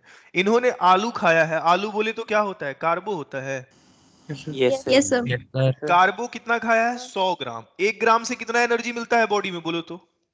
4 kg. टोटल कितना मिल गया इनको, 400. ठीक। 400. इधर आइए, 400। दाल इन्होंने खाया है, दाल कितना, दाल बोले तो प्रोटीन है ना, Protein. प्रोटीन बोले तो इन्होंने कितना खाया है, 50 ग्राम। कितना एनर्जी मिल रहा है पर ग्राम से, 4. और उससे भी 400 किलो कैलोरी मिल गया। उसके बाद इन्होंने घी खाया है कि नहीं खाया है, घी बोले तो 54 सर। अच्छा 200. ठीक ठीक ठीक ठीक ठीक ठीक ठीक भाई, जाने दो, मैथ्स थोड़ा कमजोर है, इतना गुस्साने का जरूरत क्या है। इधर देखो, मैथ्स पढ़े होते तो तुम लोग बायोलॉजी थोड़ी ना पढ़ा रहे होते, उधर मैथ्स के स्टार फैकल्टी बन के घूम रहे होते। लेकिन जूलॉजी में भी बढ़िया पैसा मिलता है, पता चला मैथ्स वालों से ज्यादा ही कमा रहे हैं। इधर देखो, मान लो घी खा लिए हो, सेल्फ अंडरस्टैंडिंग वाली बात होती है, तुम लोगों को भी नहीं आता है, हमको भी नहीं आता है, तो मामला दब जाता है, समझ रहे हो बात को। इधर उसके लिए बच्चा सब नहीं ऑफेंड होता है, कहते हैं, कोई बात नहीं सर, हम लोग कौन से 30 मार्क वाले मैथमेटिक्स के स्टूडेंट हैं। इधर देखो, घी पे देखो, घी मतलब फैट खाए हो, फैट खाए हैं ये भाई साहब, तो 70 ग्राम इन्होंने खाया है, इंटू 9 कीजिए, तो 9 7 जा 63 ही होता है ना, तो 630 kilo Yes, sir. Kilo calorie, Yes. ठीक है। अब कह रहा है कि सर सलाद खाया है इन्होंने और पानी भी पिया है। देखो एक चीज समझाते हैं, एक यूनिवर्सल कॉन्सेप्ट रहेगा कि सलाद से, पत्ता से और पानी से कोई एनर्जी आपको नहीं मिलती, मिलता जरूर है लेकिन उसको हम लोग काउंट नहीं करते हैं। क्योंकि देखो, कभी देखे हो पत्ता को, जैसे कोई प्लांट को तुम देखो, पत्ता में खाना बनता है, और खाना स्टोर उसके रूट में होता है या फिर उसके फ्रूट में होता है। कभी भी पत्ते में कार्बोफैट प्रोटीन नहीं पाया जाता, पत्ता में सेल होता है बहुत माइल्ड अमाउंट, पत्ता एकदम पतला होता है, देखते हो थिन होता है, बस फोटोसिंथेसिस के लिए होता है। सैलड में जनरली फाइबर्स होते हैं, जैसे आप खीरा खा रहे हो तो खीरा में ज़्यादा पानी है और सेल है, गाजर खा रहे हो पानी है, सेल है, और क्या है, बीटा कैरोटीन है। तो सैलड में हमारा एनसीईआरटी और हमारा किताब मान के चलता है कि सैलड में लेट्यूस लिख के आता है क्वेश्चन, लेट्यूस में और पानी में, पानी तो पानी है, मेटाबॉलिक रेगुलेटर है, एनर्जी नहीं मिलता है, मतलब इससे भी इंटू जीरो, इससे भी इंटू जीरो, टोटल एनर्जी इनसे भी जीरो, इनसे भी जीरो। तुमको सिर्फ 3 ही चीज ना एनसीईआरटी पढ़ाया है, कार्बोहाइड्रेट, फैट, प्रोटीन। वहीं अगर दिखाई देगा सिर्फ उसी का एनर्जी निकालना है, चौथा किसी का नहीं निकालना है, समझ रहे हो बात को। चौथा क्या मानना यस है, sir. Yes, sir. Yes, sir. सबको जोड़ोगे तो तुमको एनर्जी नहीं पता चल जाएगा टोटल कितना मिला, बोलो तो। Yes Yes, sir. sir. गलती करोगे, सैलड का नहीं काउंट करना, पानी का नहीं काउंट करना, कार्बो फैट प्रोटीन छोड़ के तीसरा क्या क्या चीज से मल्टीप्लाई करोगे, मतलब क्या चीज से, सोचो ना, तुम खुद सोचो ना, कहाँ कौन सा डेटा दिया हुआ है कि मल्टीप्लाई कर लोगे। मिलता जरूर है लेकिन हम लोग काउंट नहीं करेंगे क्योंकि एनसीईआरटी कहता ही नहीं है काउंट करने के लिए। कर लीजिएगा question. Yes sir. Yes, sir. आइए, अब हम लोग पढ़ने जा रहे हैं पेम। पेम क्या है, देखो दुनिया में तुमको 2 वक्त की रोटी नसीब हो रही है, बढ़िया इंस्टीट्यूट नसीब हो रहा है, माँ बाप पहनने के लिए बढ़िया कपड़ा दे रहे हैं, पहन रहने के लिए बढ़िया घर दे रहे हैं, पैसा दे रहे हैं, पढ़ रहे हो मस्त घर पे बैठ के डिजिटल तरीके से। बहुत सारे ऐसे लोग भी हैं, उधर खा भी रहे हो, बर्बाद भी कर रहे हो, फेंक भी रहे हो, लेकिन दुनिया में बहुत सारे ऐसे लोग हैं जिनको 2 वक्त की रोटी भी नसीब नहीं है। अब नहीं नसीब है तो इस वजह से दुनिया में एक तरह की बीमारी है जिसको हम लोग कहते हैं कुपोषण। कुपोषण मतलब होता है माल न्यूट्रिशन। कुपोषण 2 तरह का होता है। कई लोगों को प्रोटीन की कमी से कुपोषण होता है, कई लोगों को प्रोटीन और एनर्जी मतलब कार्बोहाइड्रेट दोनों की कमी से कुपोषण होता है। जैसे इंडिया में जो कुपोषण है, देखो, इंडिया है किसानों का देश। किसानों का देश कहने का मतलब है कि इंडिया में ज्यादातर किसान जो हैं, हमारे बिहार में, झारखंड में, यूपी में, पंजाब में, वो अनाज उगाते हैं। अनाज मतलब दाल उगा सॉरी चावल उगाते हैं, गेहूं उगाते हैं। दाल थोड़ा महंगा है। अब जैसे मान लो कि तुम ना बैठ के मीट मछली अंडा मुर्गा मस्त खा रहे हो, दाल वैरायटी वैरायटी का खा रहे हो, लेकिन गांव में जाइएगा तो उस तरह से गरीबी इतनी ज्यादा है कि मीट मछली अंडा मुर्गा हर किसी को नसीब नहीं है। चावल बहुत इजीली नसीब हो जाता है, तो चावल लोग खाते हैं, तो कार्बोहाइड्रेट खा रहे हैं लेकिन प्रोटीन नहीं खा पाते हैं, तो उसको कहते हैं प्रोटीन वाला माल न्यूट्रिशन। कई लोग ऐसे भी हैं जिनको, जैसे सोमालिया में, लीबिया में, ये सब जगह चले जाइएगा, जो अपने बहुत सारे ऐसे कंट्रीज हैं जिसमें समुद्री लुटेरे फेमस हैं, उस सब के यहाँ ना जमीन है और गरीबी इतना ज्यादा है कि चावल और प्रोटीन तो दूर की बात है, साफ पानी भी नहीं नसीब होता है। तो उस सब पानी का टैंक लूट लेगा, किसी जहाजे को पकड़ लेगा कि लाओ भाई पहले हमारे यहाँ इतना चावल भिजवाओ, इतना पैसा दो, तब तुम्हारे जहाज को छोड़ेंगे। इसलिए नहीं कि मारना है, इसलिए ताकि उससे कुछ वसूली कर सके और बदले में उससे कुछ खरीद के खा सके। इसीलिए सोमालियाई लुटेरे बहुत फेमस है, बहुत गरीब देश है। अब कह रहा है पढ़ाना जो चाहते हैं वो पढ़ाइए। देखिए, 2 तरह का पेम होता है, एक होता है मेरास्मस और एक होता है क्वासी ऑर्कर। हमें जो जानना है वो समझाते हैं। देखो, मेरास्मस में क्या होता है, एक साथ प्रोटीन की भी कमी होती है और कैलोरी की भी। मतलब हो सकता है कोई ऐसा देश है, हालांकि ये छोटे बच्चों में होता है, 1 साल से कम के बच्चों में होता है, सब एनसीईआरटी का डेटा याद रखना है। 1 साल का कम का बच्चा है, हो सकता है कई बार उसकी, सपोज कीजिए कि उसको ठीक से दूध भी नहीं मिल पा रहा है और प्रोटीन वगैरह भी नहीं मिल पा रहे हैं उसको, प्रॉपर मदर मिल्क ही नहीं मिल पा रहा है, उस केस में मेरास्मस देखने को मिलता है। अब देखो, 1 साल से कम का बच्चा है और उसको ना एनर्जी मिल रही है, ना कार्बोहाइड्रेट मिल रहा है, ना प्रोटीन मिल रहा है। प्रॉब्लम क्या होगा? कार्बोहाइड्रेट नहीं मिलने से बच्चा एकदम सुस्त होगा, लेजी होगा, क्योंकि एनर्जी नहीं है। ऊपर से एकदम छोटा बच्चा है, अभी तो उसको प्रोटीन चाहिए था बॉडी बिल्ड करने के लिए, उल्टा प्रोटीन है ही नहीं, नहीं है। तो जो मसल्स हैं, जो कि प्रोटीन है, वो गायब होना शुरू होते हैं। मसल बॉडी बॉडी की ही प्रोटीन्स को तोड़ना शुरू कर देता है। इसको कहते हैं कि जो टिश्यू में प्रोटीन्स पाए गए हैं वो रिप्लेस होते हैं। जैसे तुम्हारा है, इधर छुओगे तो इसके नीचे मसल मिलेगा, लेकिन उनको छुओगे तो लगेगा कि इधर सीधा स्किन है, नीचे हड्डी है, एकदम पतला पतला हाथ, एकदम पतला पतला हाथ, पतला पतला पैर, उसमें मसल रहेगा ही नहीं, मसल गायब होना शुरू हो जाएगा, ग्रोथ इम्पेयर्ड हो जाएगा, हाथ पैर ठीक से नहीं बढ़ेगा, पतला पतला लिम्ब होगा। एक एक पसली को उनके गिन पाओगे, मतलब इतना लीन एंड थिन बॉडी होगा, स्किन के नीचे सीधा हड्डी होगा, मसल्स मिलेंगे ही नहीं क्योंकि मसल प्रोटीन उसका डिजेनरेट हो रहा होगा। इसको कहते हैं, क्या कहते हैं, तो रिब्स जो है, पसलियों को गिन पाओगे, प्रोमिनेंट होंगे, और इसको इमेसिएटेड बॉडी कहते हैं। इमेसिएटेड बॉडी कहते हैं। स्किन ड्राई होगा, रूखा होगा, ये सब याद नहीं रखिएगा, एक आधा चीज याद रखना होता है। क्वेश्चन देखिएगा एनसीईआरटी में, जो पॉइंट होगा याद कर लीजिएगा। रूखा रूखा स्किन होता है, रिंकल्ड होता है, पतला स्किन होता है, पेट भी खराब होता है। इधर आइए, ये जो क्वासी ऑर्कर वाला बच्चा है, इसको सिर्फ प्रोटीन की कमी होती है। इंडिया में इस तरह का प्रॉब्लम देखने को मिलता है। जैसे आपको तो मिल जा रहा है मीट मछली अंडा मुर्गा दाल वाल वैरायटी वैरायटी का, गांव में जाइएगा तो बच्चा सब सिर्फ भात खा के सो जाता है, भात बोले तो चावल खा के सो जाता है, रोटी खा के सो जाता है, रोटी में नमक तेल लगा के खाता है, मस्त सो जाता है प्याज व्याज के साथ खा के, एकदम जाइए, कॉमन है अपने इंडिया फूड में। आप ना है भाई, बड़े बड़े घर में बैठ के दुनिया नेटफ्लिक्स पे समेटे बैठे हुए हैं और आपको लग रहा है कि दुनिया यही है। नहीं, गांव में जाइए, देखिए लोग 2 वक्त सिर्फ दोनों टाइम रोटी खा के सो जाते हैं, दोनों टाइम चावल खा के सो जाते हैं। तो अपने इंडिया में छोटे छोटे बच्चों को दूध छुड़ा के माँ बाप क्या करते हैं, रोटी पकड़ा देते हैं। अब रोटी खा रहा है बस, वो सुबह कोई दिक्कत नहीं है, रोटी की कमी नहीं है, चावल की कमी नहीं है, बस खा रहा है। अब ये जो आपका माल न्यूट्रिशन है, 1 से 5 साल के बच्चों में देखने को मिलता है। इसमें होता क्या है ना कि बच्चे के पास कैलोरीज आ रहे हैं, प्रोटीन की कमी है, मीट मछली अंडा मुर्गा प्रोटीन नहीं है उसको। तो इसमें भी उसकी बॉडी में जो मसल प्रोटीन्स होंगे वो डिजेनरेट होंगे, वेस्ट होंगे, झड़ेंगे। हाथ पैर पतले होंगे, इसका भी ग्रोथ रिटार्डेड होगा, जो भी प्रोटीन से रिलेटेड प्रॉब्लम है। अच्छा, बॉडी भी और दिमागी विकास भी। अच्छा, इस बच्चे में एक बड़ा इंटरेस्टिंग सा केस देखने को मिलेगा। देखो, जैसे तुम कार्बोहाइड्रेट तो बच्चा खा रहा है, खूब भात खा रहा है, खूब चावल खा रहा है, चावल खा रहा है तो चावल से उसको एनर्जी मिलेगी, साथ साथ चावल एक्स्ट्रा होगा बॉडी में, कार्बोहाइड्रेट एक्स्ट्रा होगा तो फैट में कन्वर्ट होगा, फैट में कन्वर्ट होगा तो पेट में जमा होगा। तो बच्चे का जो पेट है ना, वो मटके जैसा दिखाई देगा। आप देखिएगा गांव में पतला पतला पैर, पतला पतला हाथ, सीना दिखाई देगा, अब पेट निकला हुआ दिखाई देगा, मेढक जैसा लगेगा देख के कि अरे भाई तू बहुत खाने वाला बच्चा है, लेकिन वो एक तरह का माल न्यूट्रिशन है। बाल लाल दिखाई देगा, रेडिस बाल दिख गया अगर गांव में किसी बच्चे का, तो समझ लीजिए इसको कुपोषण है। इन बच्चों का रेडिस हेयर देखने को मिलेगा, कुपोषण है। इंडिया में ये लाल बाल वाले बच्चे देखने को मिल जाते हैं, पेट निकला हुआ बच्चा देखने को मिल जाता है, वो भी कुपोषण है एक तरह का। आपका मेरास क्वासी ऑर्कर है, पेट इसका भी खराब होता है, इसके पैरों में पानी भी भर जाता है, उसको एडमा कहते हैं, उसकी वजह से भी कभी कभी पैर फूले हुए नजर आते हैं। ये चीज है, आप दोनों का फोटो देख लीजिएगा, आपको ज्यादा अच्छा समझ में आ जाएगा। सोमालिया वालिया में उधर कंट्रीज में जहाँ पे स्पेशली जहाँ पे लड़ाई वगैरह होता है, वार वगैरह होता है, वहां पे मेरास्मस वाले बच्चे देखने को मिलते हैं। हमारे इंडिया में मोर कॉमनली क्वासी ऑर्कर वाले देखने को मिलते हैं। कुछ डिसऑर्डर्स हैं एनसीईआरटी में, पढ़ाया जाए डिसऑर्डर्स, बोलो तो। Yes sir. Yes, Yes, sir. sir. Yes, sir. चलो पढ़ाते हैं। देखो डिसऑर्डर का सीन क्या है, पहले तो जानो जॉन्डिस। देखो इसमें जो लिखा हुआ है उतना ही जानना है आपको, वही समझा रहे हैं। जॉन्डिस क्या है, कह रहे हैं आगे पढ़ाएंगे इसके बारे में डिटेल थोड़ा सा, और फिलहाल जानिए इसमें क्या होता है।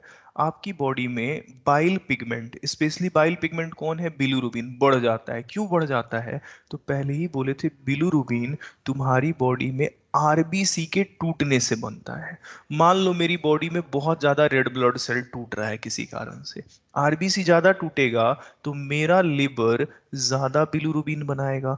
बिलिरुबिन है टॉक्सिक चीज, ब्लड में है, आपके समझ रहे हैं बात को, एब्जॉर्ब हो जाता है, ज्यादा बनेगा तो आंख के नीचे जमा होना शुरू होगा। ब्लड में अगर घूमेगा तो जहां जहां से घूमेगा खुजली होगा। जॉन्डिस के पेशेंट को ऐसा मन करता है, इतना हाथ अंदर से खुजली होता है, ऐसा बाहर से नहीं अंदर से, कि उसको मन करेगा कि हाथ काट के फेंक दे, इतना खुजली होता है। आंखों के नीचे जो है पीलापन देखने को मिलता है, यूरिन पीला हो जाता है क्योंकि इसी से यूरोबिलिनोजन भी बनता है अल्टीमेटली। तो ये सब देखने को मिलता है, बस इतना याद रखिएगा, आपको इससे ज्यादा कुछ नहीं। एक चीज है उल्टी करना, वॉमिटिंग। देखो इसमें वॉमिटिंग का सीन ये है कि अगर आपके स्टमक का कंटेंट मुंह से बाहर निकल जाए, दैट इज वॉमिटिंग। इसको मेडिकल के टर्म में एक खास तरह का चीज कहते हैं। जैसे होता है ना, गाड़ी वाड़ी में लोग बैठते तो लोग कहते हैं कि अरे हमको लग रहा है कि उल्टी हो जाएगा, इसको कहते हैं कि रिफ्लेक्स है। रिफ्लेक्स समझते हैं, कोई चीज का लगना, समझ रहे हैं बात को। जैसे आपको फील होता है कि यूरिनेट करना है, जैसे आपको फील होता है कि भाई डेफिसिएशन करना है, ऐसा लगेगा उल्टी करना, इसको कहते हैं एमेटिक रिफ्लेक्स। इमेसिया का मतलब ही होता है चीजों का निकलना। अब अगर आपको उल्टी जैसा रिफ्लेक्स जनरेट हो रहा है, कब जनरेट होता है उल्टी जैसा फील होना, इंडिया में यूनिवर्सल इंडिकेटर है। इंडियन सीरियल्स में किस चीज का यूनिवर्सल इंडिकेटर है, बोलिए तो। प्रेगनेंसी का। नहीं लग रहा है आपको, प्रेगनेंसी दिखाने के लिए वो सब sir. ये नहीं बताता है कि प्रेग्नेंट है, सीधा कहेगा अरे भाई उल्टी आया, उधर खुशखबरी के लिए मिठाई बंटना शुरू हो जाता है। तो उसको इमेटिक रिफ्लेक्स कहते हैं। अच्छा, इमेटिक रिफ्लेक्स में एंटी एमेटिक मेडिसिन दिए जाते हैं, स्पेशली अगर लोग ट्रैवलिंग कर रहा है तो उल्टी कम करने वाला दवाई दिया जाता है। इसको हम यूज करेंगे ह्यूमन रिप्रोडक्शन में, जब प्रेगनेंसी पढ़ाएंगे तब गारंटेड यूज करेंगे कि पहले ट्राइमेस्टर में जब फीमेल्स प्रेग्नेंट होती हैं, कोई भी मदर जब प्रेग्नेंट होती है पहले ट्राइमेस्टर में, तो उसको इमेटिक रिफ्लेक्स जनरेट होता है।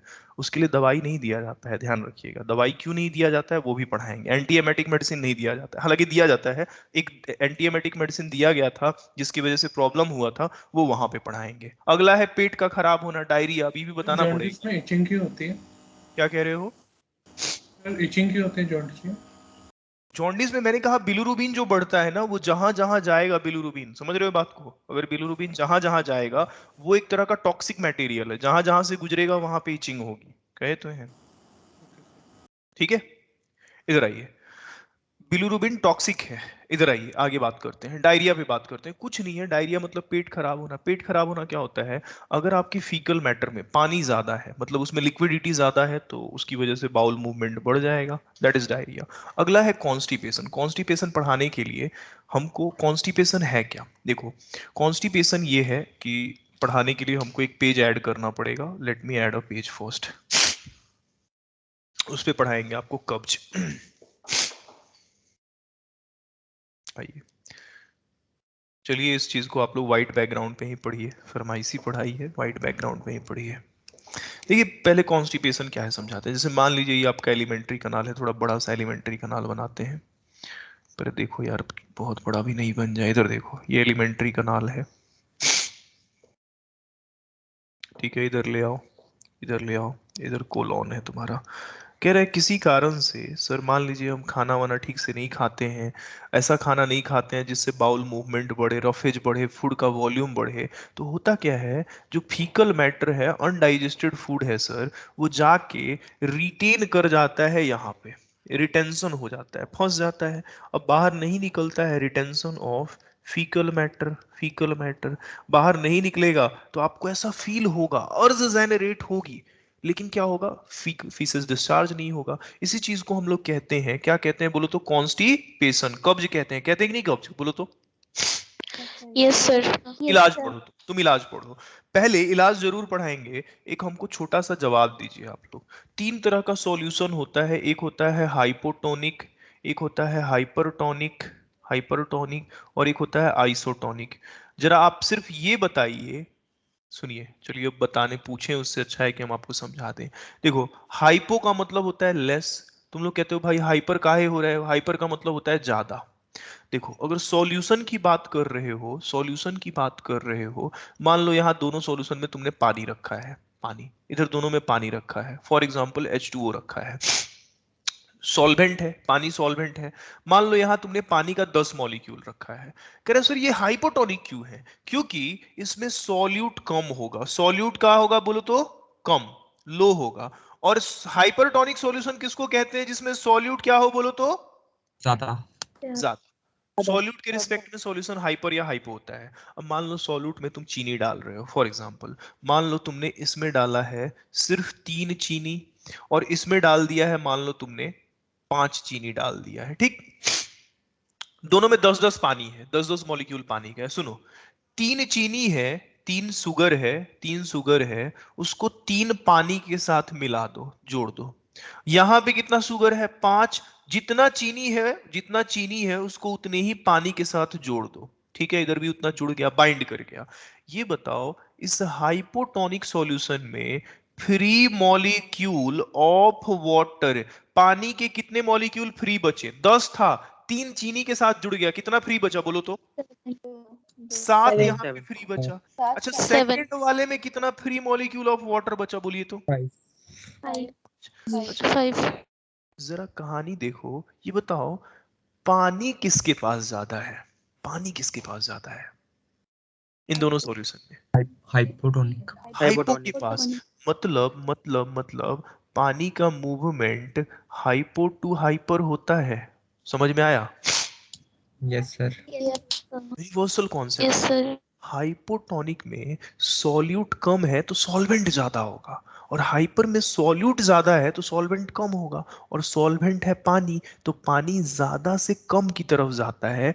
पानी का मूवमेंट अभी से पहली बार कॉन्सेप्ट समझाएं, यूनिवर्सली याद रखिएगा, कहां से कहां होता है, hypo to hyper hyper. Class तक यूज करेंगे, आखिरी लेक्चर तक यूज करेंगे। क्यों यूज करेंगे, क्योंकि हम पढ़ा रहे हैं, यूज करने के लिए ही पढ़ा रहे हैं, ऐसे हवा में नहीं पढ़ा रहे हैं। आपकी जितनी सारी डायग्नोसिस होगी, अच्छा ये पहले भी पढ़ा चुके हैं, पहले भी पढ़ाए हैं, चलो इधर आ नो जाओ, सर। नहीं पढ़ाए तो इधर देखो। अब मान लो तुमको कब्ज हो ही गया है भाई, इधर तुम्हारा फीकल मैटर इधर जानते हो इधर फंस गया है, अब इसको निकालना है। जैसे मान लो कोई नाला है, उसमें कोई चीज फंस गया है, तो तुम क्या करोगे, वहां थोड़ा पानी बढ़ा दो, पानी का फोर्स बढ़ा दो, तभी तो निकलेगा। उसी तरीके से एलिमेंट्री कनाल में ये चीज फंस गया है। एक काम कीजिए, आपको दिया जाता है एक खास तरह का मेडिसिन, मेडिसिन को कहते हैं परगेटिव। परगेटिव कैसा मेडिसिन होता है, कॉन्स्टिपेशन के ट्रीटमेंट में दिया जाने वाला दवाई है। अच्छा परगेटिव क्या है, परगेटिव क्या है बताते हैं। परगेटिव में होता है have calcium and magnesium salt. Specially अगर कैल्शियम और मैग्नीशियम को देखोगे तो ये दोनों डाइवैलेंट कटायन हैं, प्लस प्लस चार्ज होता है बोलो तो, है ना, डबल प्लस। Yes sir. अच्छा, यस सर। मान लो तुमने एक दवाई खाया, उसमें तुम्हारे कैल्शियम और क्या था, मैग्नीशियम, वो गया और जाके यहाँ पे वो कैल्शियम, मान लो मैग्नीशियम है, मैग्नीशियम है, तुमने मैग्नीशियम सॉल्ट वाला ऐसा दवाई खाया, कब्ज के लिए कोई दवाई खाया। अब वो दवाई करता क्या है वो समझा रहे हैं। वो दवाई क्या करेगा, जैसे मैग्नीशियम यहाँ फैल गया, अब फैल गया मैग्नीशियम तुम्हारे ल्यूमेन में, एलिमेंट्री कनाल के ल्यूमेन में फैल गया। दूसरी बात, ये डाइवैलेंट कटायन एब्जॉर्ब होता है स्लोली, एब्जॉर्ब स्लोली, बहुत धीरे धीरे एब्जॉर्ब होता है। अब यहाँ फैल गया, देयरफॉर सॉल्यूट है, आयन है, यहाँ फैला, तो यहाँ का मीडियम क्या बन जाता है, मीडियम सॉल्यूट बढ़ने से मीडियम कैसा बन जाएगा, हाइपरटोनिक। हाइपरटोनिक। बहुत हाइपरटोनिक। हाइपरटोनिक। बाबू, इस एलिमेंट्री कनाल के आसपास सेल्स हैं, साथ साथ तुम्हारा ब्लड भी है। अब जैसे ही मीडियम यहाँ का हाइपरटोनिक बनता है, अगल बगल के सेल, अगल बगल का ब्लड कैपिलरी कहता है भाई इधर का मीडियम हाइपरटोनिक हो गया है, फेंको पानी इसमें। अब यहाँ पानी फेंकना शुरू करता है, हर तरफ से यहाँ पानी की बारिश होती है और पानी ही पानी आ जाता है। ये पानी एक तरह से इसकी फ्लूइडिटी को बढ़ाता है और तुम्हारा फीकल मैटर पानी के साथ निकल के चला आता है बाहर। हो गया कब्ज ठीक, बोलो तो हुआ कि नहीं? सर। मतलब तुम अपनी एलिमेंट्री कनाल में पानी निकलवा लो, पानी निकलेगा कैसे, वहां के ल्यूमेन को हाइपरटोनिक बना दो, ऐसा दवाई खाओ जो वहां का हाइपरटोनिक बना दे। दवाइयों में क्या यूज किया जाता है, डाइवैलेंट कटायन। डाइवैलेंट कटायन जल्दी एब्जॉर्ब नहीं होता है तो ल्यूमेन को हाइपरटोनिक रखता है, जहां जहां से ये गुजरता है वहां वहां से पानी खींचते चलता है, पानी बढ़ा, फोर्स बढ़ा, बाहर निकल गया फीकल मैटर। तो how the constipation is being treated, समझ में आया, बोलिए तो। Yes sir. Yes Yes. Yes sir. इस बिल्कुल बिल्कुल इसी तरह का लॉजिक है। चलिए इस बार आपका कब्ज नहीं ठीक करवाना है, मान लीजिए आपका मन था समुंदर में नहाने का, चले गए आप समुंदर में, नहाते नहाते इतनी दूर चले गए कि बस आप डूबने ही लगे, ड्रॉन ही करने लगे, आप डूबने लगे। अब बहुत दिन हो गया, 4-5 दिन हो गया। अब आपको समझाया गया था कि बुआ नमकीन पानी नहीं पिया जाता है, खारा पानी नहीं पिया जाता है। सी वाटर कैसा होता है बोलिए तो, साल्टी होता है ना, साल्टी, खारा पानी होता है। Yes, कहा sir. क्या था कि सी वाटर को नेवर ड्रिंक, आपने सुना था कि कभी नहीं पिया जाता है। अब आप मर रहे थे, मान लीजिए आप मर रहे थे, मरे आपका दुश्मन, लेकिन फिर भी आप हर कोई किसी ना किसी का दुश्मन ही होता है। तो मान लीजिए आप मर रहे हैं, अब आपको लग रहा है कि भाई अब तो मर जाएंगे, अब तो भाई पानी पी ही लेते हैं, अब प्यास लगा हुआ है, प्यास लगा हुआ है, आपकी बॉडी को जरूरत है पानी की। अब आपको लगा कि नहीं भाई सारा पढ़ाई लिखाई गया भाड़ में, हम पिएंगे इस पानी को। आपने क्या किया, इस सी वाटर को ड्रिंक कर लिया। तो देखिए होगा क्या, सी वाटर को आपने ड्रिंक किया है, नमकीन पानी है, सादा पानी नहीं है। नमकीन पानी जब आपकी एलिमेंट्री कनाल में जाएगा तो सॉल्ट बढ़ा देगा, सॉल्ट बनेगा तो मीडियम यहाँ का कैसा हो जाएगा बोलो तो, हाइपर हो जाएगा। Yes sir. Yes sir. Yes sir. तुम्हारी बॉडी को पानी चाहिए था, ऐसा ना पानी पिए कि तुम्हारी बॉडी के सेल सब से जो ऑलरेडी मर रहा था ब्लड से उल्टा पानी खींच लेगा, तो बॉडी को रिहाइड्रेशन, तुम सोचे कि पानी पिएंगे तो बॉडी में पानी जाएगा, पता चला उल्टा तुम्हारी सेल से तुम्हारे ब्लड से पानी खींच लिया। मरना था 2 दिन बाद, तो रेस्क्यू वाला आ रहा था, तब तक आज ही मर जाओगे। समझ रहे हो बात को? इसीलिए डूबते हुए समुद्र में कभी समुद्री पानी नहीं पीना चाहिए. नहीं पीना चाहिए। नहीं ठीक पीना है। चाहिए। पता चला अब रिहाइड्रेट की जगह पे और डिहाइड्रेट हो जाएगी, एक्सेसिव डिहाइड्रेशन हो जाएगा, टाटा बाय बाय हो जाएगा। तो चलिए इस चीज को हम लोग देख लेते हैं। आपके नोट्स में ये सब बात लिखा हुआ है, लेकिन लैंग्वेज के फॉर्म में लिखा हुआ है, फोटो भी आपके नोट्स में आ ही गया है। एक काम कीजिए, पढ़ के हम सुना देते हैं, मेरे पास वक्त की बहुत कमी है इसीलिए। क्या लिखा हुआ है देखो, परगेटिव कहते हैं ऐसा दवाई जो बाउल मूवमेंट को बढ़ाए। और कैसे बढ़ाएगा उसका लॉजिक आप पढ़ चुके हैं। देखिए कॉन्स्टिपेशन है क्या, कब्ज है क्या, पहले तो ये पढ़िए। In this disorder the faeces are retained within the colon, colon में फंस गया, अभी अभी पढ़ाए हैं। As the bowel movement occurs irregularly, मान लीजिए आपके बाउल मूवमेंट में ठीक से मूवमेंट नहीं हो रहा है। कह रहा है इलाज क्या है, तो अभी अभी आपको इलाज पढ़ाए हैं। इलाज है परगेटिव्स, जिसमें मैग्नीशियम सॉल्ट हो या कोई भी डाइवैलेंट सॉल्ट हो, चाहे चाहे कैल्शियम या मैग्नीशियम। परगेटिव क्या करता है, बाउल मूवमेंट बढ़ाता है। कैसे, तो देखिए इसका जो मैग्नीशियम आयन है इंक्रीज करता है सॉल्यूट कॉन्सेंट्रेशन को आपके ल्यूमेन में। अंग्रेजी में लिखा हुआ है, थोड़ा फाइन लैंग्वेज है, आप फंसिएगा इसीलिए पीछे फोटो बना हुआ है, सिंपल जानिए। बाउल मूवमेंट रुका है, पानी निकलवाएंगे। पानी निकलवाने के लिए मीडियम को हाइपर रखना पड़ेगा। जैसे ही मीडियम हाइपर होगा, आसपास के सेल्स और ब्लड पानी दे देंगे, बात खत्म। वो देसी लॉजिक है, उसी पे रहिएगा आप स्ट्रिक्ट। इंग्लिश बहुत टफ होता है। क्या कह रहा है? Increases the solute concentration in intestinal lumen because magnesium is absorbed slowly. कोई भी divalent cation slowly absorb होता है। बसरत कुछ पूछ रहे हैं क्या? बसरत, बसीर, बसरत कुछ पूछ रहे हैं क्या? बस सर। ठीक ठीक, तो अच्छा नहीं, हमको लगा हाथ ऊपर किए हुए। इधर देखिए, द ऑस्मोटिक इफेक्ट। अच्छा, वहां पे अगर मीडियम हाइपरटोनिक होगा तो उसका एक ऑस्मोटिक इफेक्ट होगा। ऑस्मोटिक इफेक्ट ये होगा कि पानी एब्जॉर्ब नहीं होगा, प्रिवेंट वाटर रीएब्जॉर्प्शन, एब्जॉर्ब नहीं होगा। जबकि ऑन द कॉन्ट्रेरी, उल्टा उल्टा, मैग्नीशियम के होने से पानी आपके ब्लड से ल्यूमेन में निकाल लिया जाएगा ऑस्मोसिस करके। तो कहा है मैग्नीशियम अगर बढ़ेगा तो पानी जाएगा नहीं बल्कि पानी निकलेगा। अच्छा, निकलेगा तो वाटर गेन नहीं होगा बल्कि लॉस होगा, और लॉस होगा तो फ्लूइडिटी बढ़ेगा। और ऐसा ही इफेक्ट तब देखने को मिलता है जब आप खारा पानी पीते हैं। इसीलिए कहा जाता है not to drink sea water, जब आप डूब रहे हो, ड्रॉनिंग कर रहे हो, as it increases more fluid loss from the body. बोलो तो समझ में आ गया? Yes sir. Yes, sir. हाँ। अब खाना का नहीं पचना, खाना का नहीं पचना इंडाइजेशन है, देख लीजिए।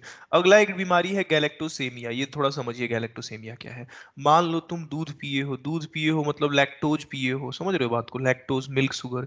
अच्छा, लैक्टोज जब डाइजेस्ट होता है तो बनाता है ग्लूकोज प्लस गैलेक्टोज। ठीक है, दोनों मोनोसैकेराइड ही है, दोनों जाता तुम्हारे ब्लड में है। मान लो दोनों ब्लड में गया। अच्छा, गैलेक्टोज तुम्हारे ब्लड में गया, गैलेक्टोज तुम्हारी ब्लड में गया, बड़े ध्यान से समझिएगा। अब सीन ये है ना, आपका जो बॉडी का सेल है कहता है नहीं हमको गैलेक्टोज नहीं, हमको ग्लूकोज दो, हम उससे एनर्जी बनाएंगे। ठीक है, गैलेक्टोज भी कार्बोहाइड्रेट है लेकिन हमको ग्लूकोज चाहिए।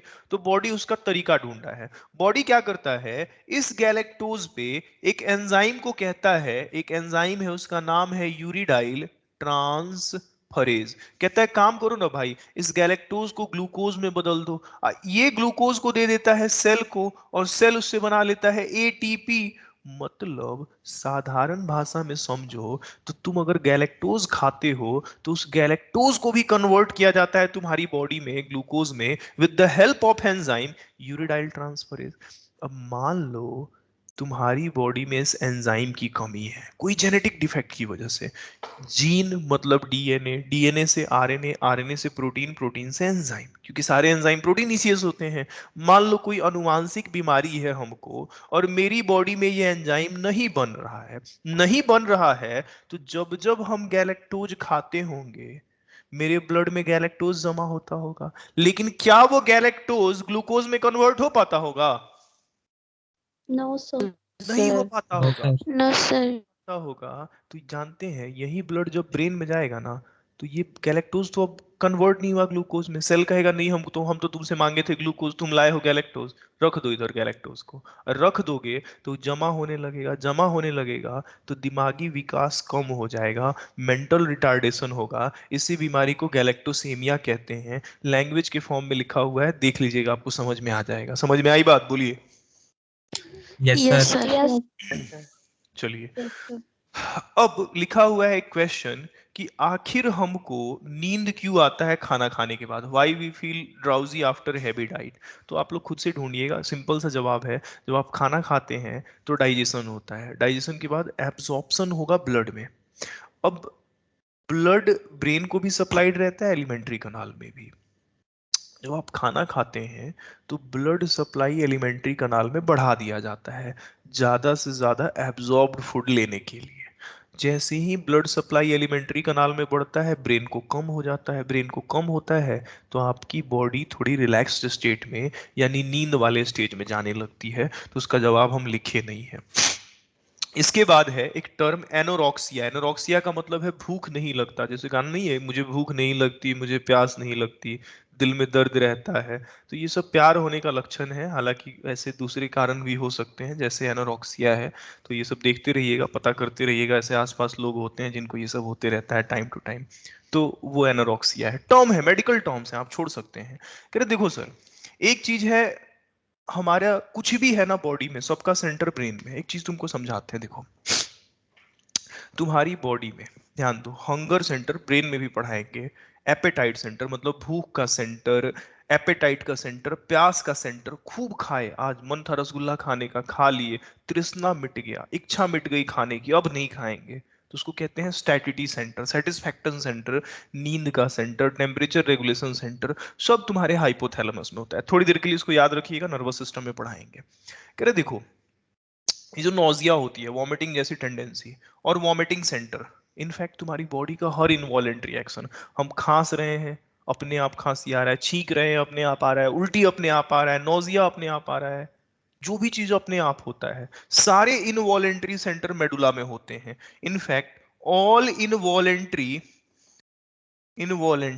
एक्शन, खांसना, छींकना, सांस लेना, सब मेडुला में, एवरीथिंग पढ़ाएंगे आगे, आप चिंता नहीं कीजिए इस चीज को। कोई दिक्कत? No, sir. No, sir. No sir. No sir. ठीक है, इधर आइए। अब चलिए विटामिन भी पढ़िएगा आप लोग। विटामिन ऐसे है नहीं एनसीईआरटी में, एनसीईआरटी में नहीं है, लेकिन क्वेश्चन पूछे जाते हैं, ये भी तो आपको पता है ना। आपके मॉड्यूल वाला ही विटामिन हम लिख दिए। देखिए विटामिन में आपको करना क्या है, बस 5 मिनट और लेंगे, आपका चैप्टर हम खत्म कर देते हैं। कर देना खत्म विटामिन, बोलो कि नहीं? Yes Yes, sir, sir. कर दो। देखो Yes, sir, विटामिन कर दो। एम्स का फेवरेट रहा है, भले नीट में नहीं है, एनसीईआरटी में नहीं है, लेकिन विटामिन पे क्वेश्चन पूछने से कभी आपका नीट नहीं हिचका है। कहा है विटामिन भी नहीं पढ़ोगे तो गधा सब पढ़ाई छोड़ दो, पूछा है क्वेश्चन। मैंने वो जो क्वेश्चन कराया था विटामिन B12 वाला, याद है कि भाई उसकी नहीं होने से आरबीसी प्रोडक्शन रुक जाती है, वो क्वेश्चन तो Yes. विटामिन का ही था। तो ये थोड़ा ना था कि नहीं है तो नहीं पूछेंगे, पूछेगा क्वेश्चन, आपको जानना है, कुछ फेमस विटामिन के बारे में तो जानना ही है। चलिए हम आपको बताते हैं आपको क्या क्या जानना है, और इसमें सारा चीज थोड़ा ना याद रखा जाता है। देखो इसमें सबसे पहले तो सोर्स में काट दो, फंक्शन में काट दो, और इधर इधर अदर इंफॉर्मेशन भी काट दो। सिर्फ दो चीज याद रखना है, नाम ये याद रखना है और डेफिशिएंसी, बस इतना ही। नाम में जैसे विटामिन ए है, इसको रेटिनॉल कहते हैं, दोनों नाम याद रखना है, दोनों नाम थोड़ा ध्यान रखना है नाम पे। अच्छा, ये जो फैट सॉल्युबल विटामिन है ये होते हैं 4, एडेक याद रखिएगा, ADEK, एडेक याद रखिएगा, एडेक फैट सॉल्युबल है। अब विटामिन ए की कमी से रतौंधी होती है, आगे पढ़ाएंगे, छोड़ दीजिएगा, बस जानिए कि रात में अंधेरे में दिखाई देना कम हो जाएगा। जीरोप्थैल्मिया होता है, एबनॉर्मल इपिथेलियल सेल ग्रोथ होता है। अच्छा, जीरोप्थैल्मिया क्या होता है? कॉर्निया के हार्डनिंग को कहते हैं, पथरीला आंख हो जाएगा, कॉर्निया जो है हार्डनिंग। Sir, हम्म sir, NCERT में ये टेबल नहीं है ना? तुम्हारे मॉड्यूल से उठा के लगाए हुए हैं फोटो, नहीं है एनसीईआरटी में, बोले तो हैं, लेकिन क्वेश्चन पूछा जाता है इसीलिए पढ़ा दे रहे हैं। अब 5 मिनट में नया चैप्टर भी नहीं शुरू हो सकता था। हालांकि आपको क्या याद रखना है सिर्फ वही बता रहे हैं, नाम और डेफिशिएंसी। याद नहीं भी रखिएगा तो काम चल जाएगा, लेकिन प्रीवियस ईयर का क्वेश्चन नहीं बनेगा, क्योंकि प्रीवियस ईयर में बहुत सारे क्वेश्चन है विटामिन पे, ठीक है, इसीलिए पढ़ा रहे हैं।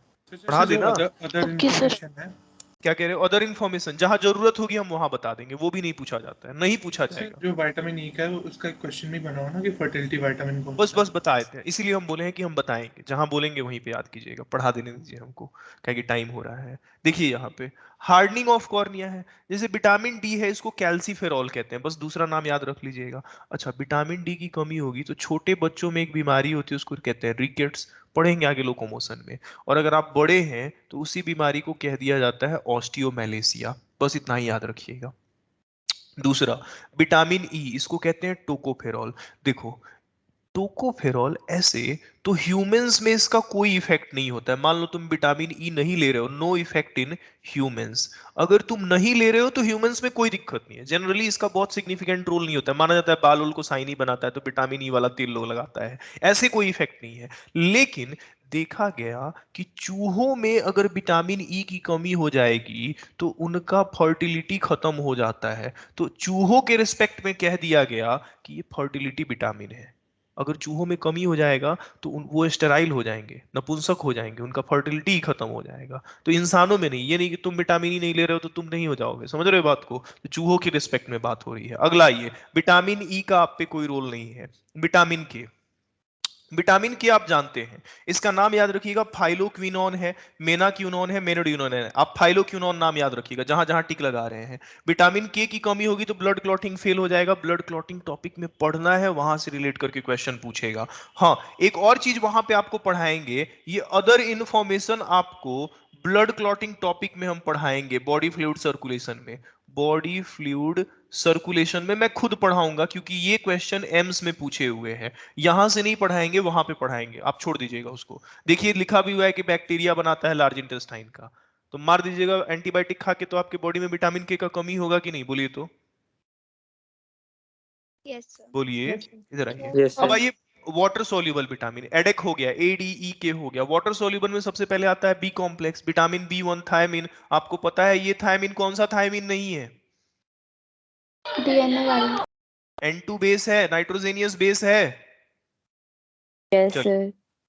क्या है ये, तो इसकी देखो ये मिलता है आपको, इधर देख लीजिए विटामिन B1 के बारे में, बस 2-4 मिनट का और काम है। देखो ध्यान से, इसकी कमी से बेरी बेरी नाम का बीमारी होता है, याद रखिएगा। वर्निक सिंड्रोम, कोर्साकॉफ सिंड्रोम, ये सब होता है, बस नाम याद रखिएगा।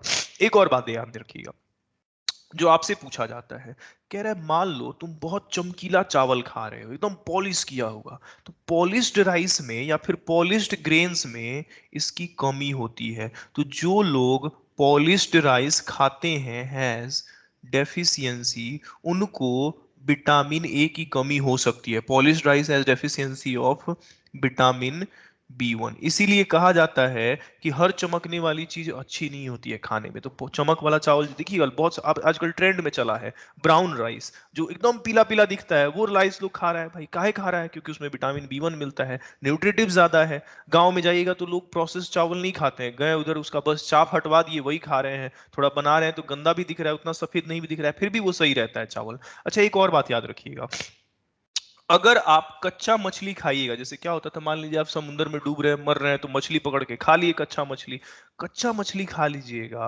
तो कच्चा मछली के मसल में एंजाइम पाया जाता है थायामिनेज, वो आपकी बॉडी के विटामिन B1 को डिस्ट्रॉय कर सकता है। तो रॉ फिश अगर कच्चा मछली खाते हैं, मान लीजिए ठीक से नहीं पका के खा रहे हैं, तो उसमें पाया जाता है थायामाइनेज, इसको डाइजेस्ट करने वाला एंजाइम, एंजाइम विच, ये सब जानना है, क्वेश्चन मिलेगा तभी बता रहे हैं, विच डाइजेस्ट, विच डिस्ट्रॉयज।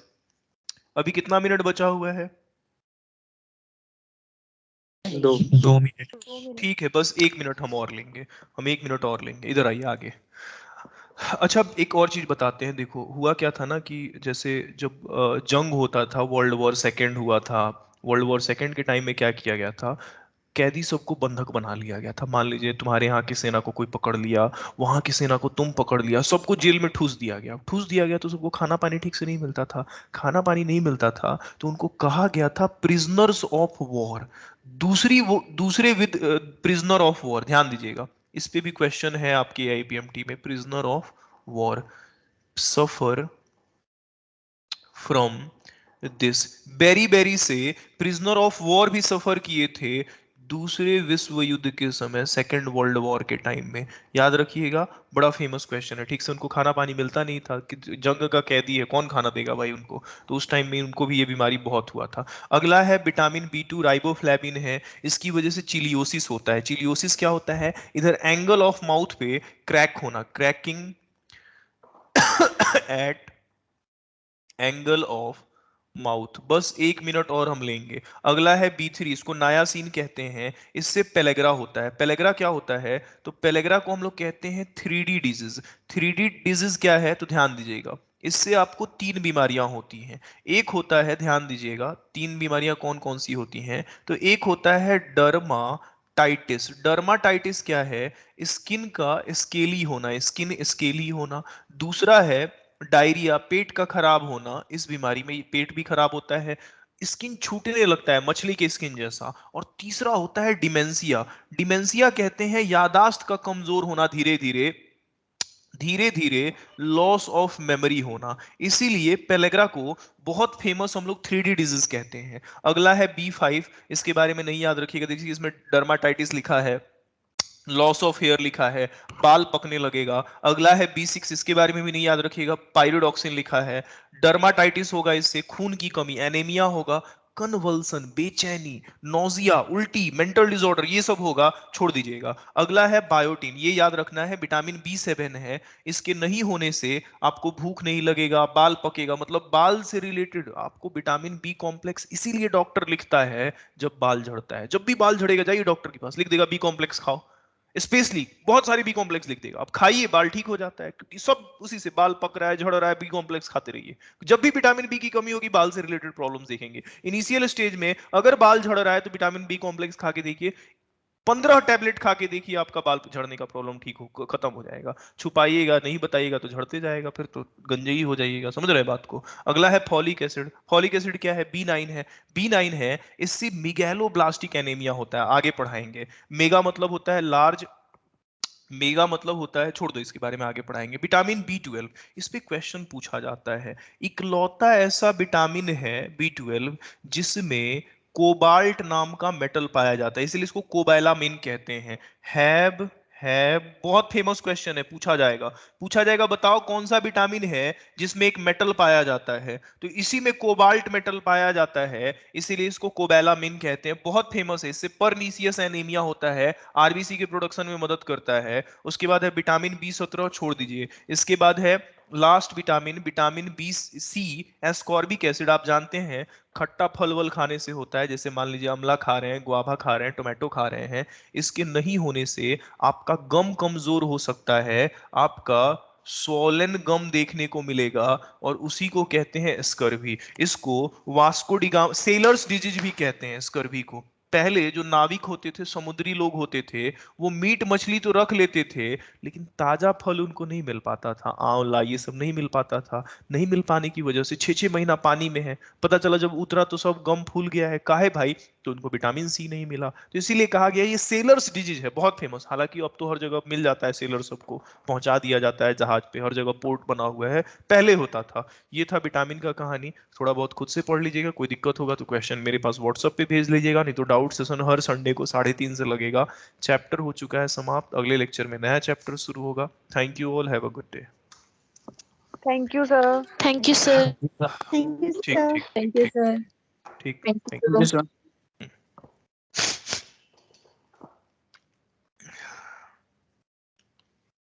कुछ पूछना है पूछ लीजिए, हम हैं यहीं पे। सर वॉमिटिंग में जो मतलब खाना होता है वो फूड पाइप तक ही होता है, स्टमक में भी चला जाता है? स्टमक में भी बोले तो है, उल्टी हो जाता है कई बार आपका, वो तो सर कार्डियक मतलब स्पिंचर कार्डियक स्पिंचर ओपन रह जाता है ना उसमें? खुल जाने की वजह से, मान लीजिए चर्निंग चल रहा है उसी टाइम में कार्डियक स्पिंचर खुल गया तो खाने का बैक फ्लो हो जाएगा। तो इसलिए देखती कहते हैं नहीं ना है, ज्यादा कई बार मूवमेंट नहीं करना वॉमिटिंग चाहिए। खट्टा भी फील होता है लोगों को। हाँ तो इसलिए कहते हैं ना खाना खाने के बाद ज्यादा हिलना डुलना नहीं चाहिए। हाँ सर एक क्वेश्चन था, हाँ, बोलो Bablu. Maximum absorption of nutrients and water occurs in, कहाँ होगा सबसे ज्यादा? स्मॉल इंटेस्टाइन में। न्यूट्रिएंट भी है। सर न्यूट्रिएंट्स भी है। न्यूट्रिएंट भी है, तो न्यूट्रिएंट सबसे ज्यादा स्मॉल इंटेस्टाइन में ही होता है ना, वहीं से क्वेश्चन क्रैक हो गया। पानी का भी सबसे ज्यादा स्मॉल इंटेस्टाइन में होता है। सर पार्ट पूछा हुआ ड्यूडेनम में होएगा सर वो? जेजनम में, ड्यूडेनम में डाइजेशन वगैरह होगा, जेजनम में सबसे ज्यादा। आंसर क्या जेजनम दिया हुआ है? यस सर ड्यूडेनम में। पहले तो डाइजेशन होगा ना, स्मॉल इंटेस्टाइन में शुरू में डाइजेस्ट होते होते आगे जाएगा, आगे जाएगा तो एब्जॉर्ब होगा जेजनम वगैरह में। खुद सोच के देखो, सीधा ड्यूडेनम में सीधा एब्जॉर्ब नहीं ना होगा, पहले तो डाइजेस्ट होगा, वहां पे ढेर सारे एंजाइम्स वगैरह हैं। Okay sir, thank you sir. ठीक है, और कोई तकलीफ नहीं? फिर मिलते हैं अगली क्लास में। फास्ट लग रहा है पढ़ाई आप लोगों को, स्लो कर दें? बोलिए। नो सर ठीक है। ठीक है, अब ये टॉपिक भी था ऐसे खुद से पढ़ने वाला। चलिए मिलते हैं अगली क्लास में।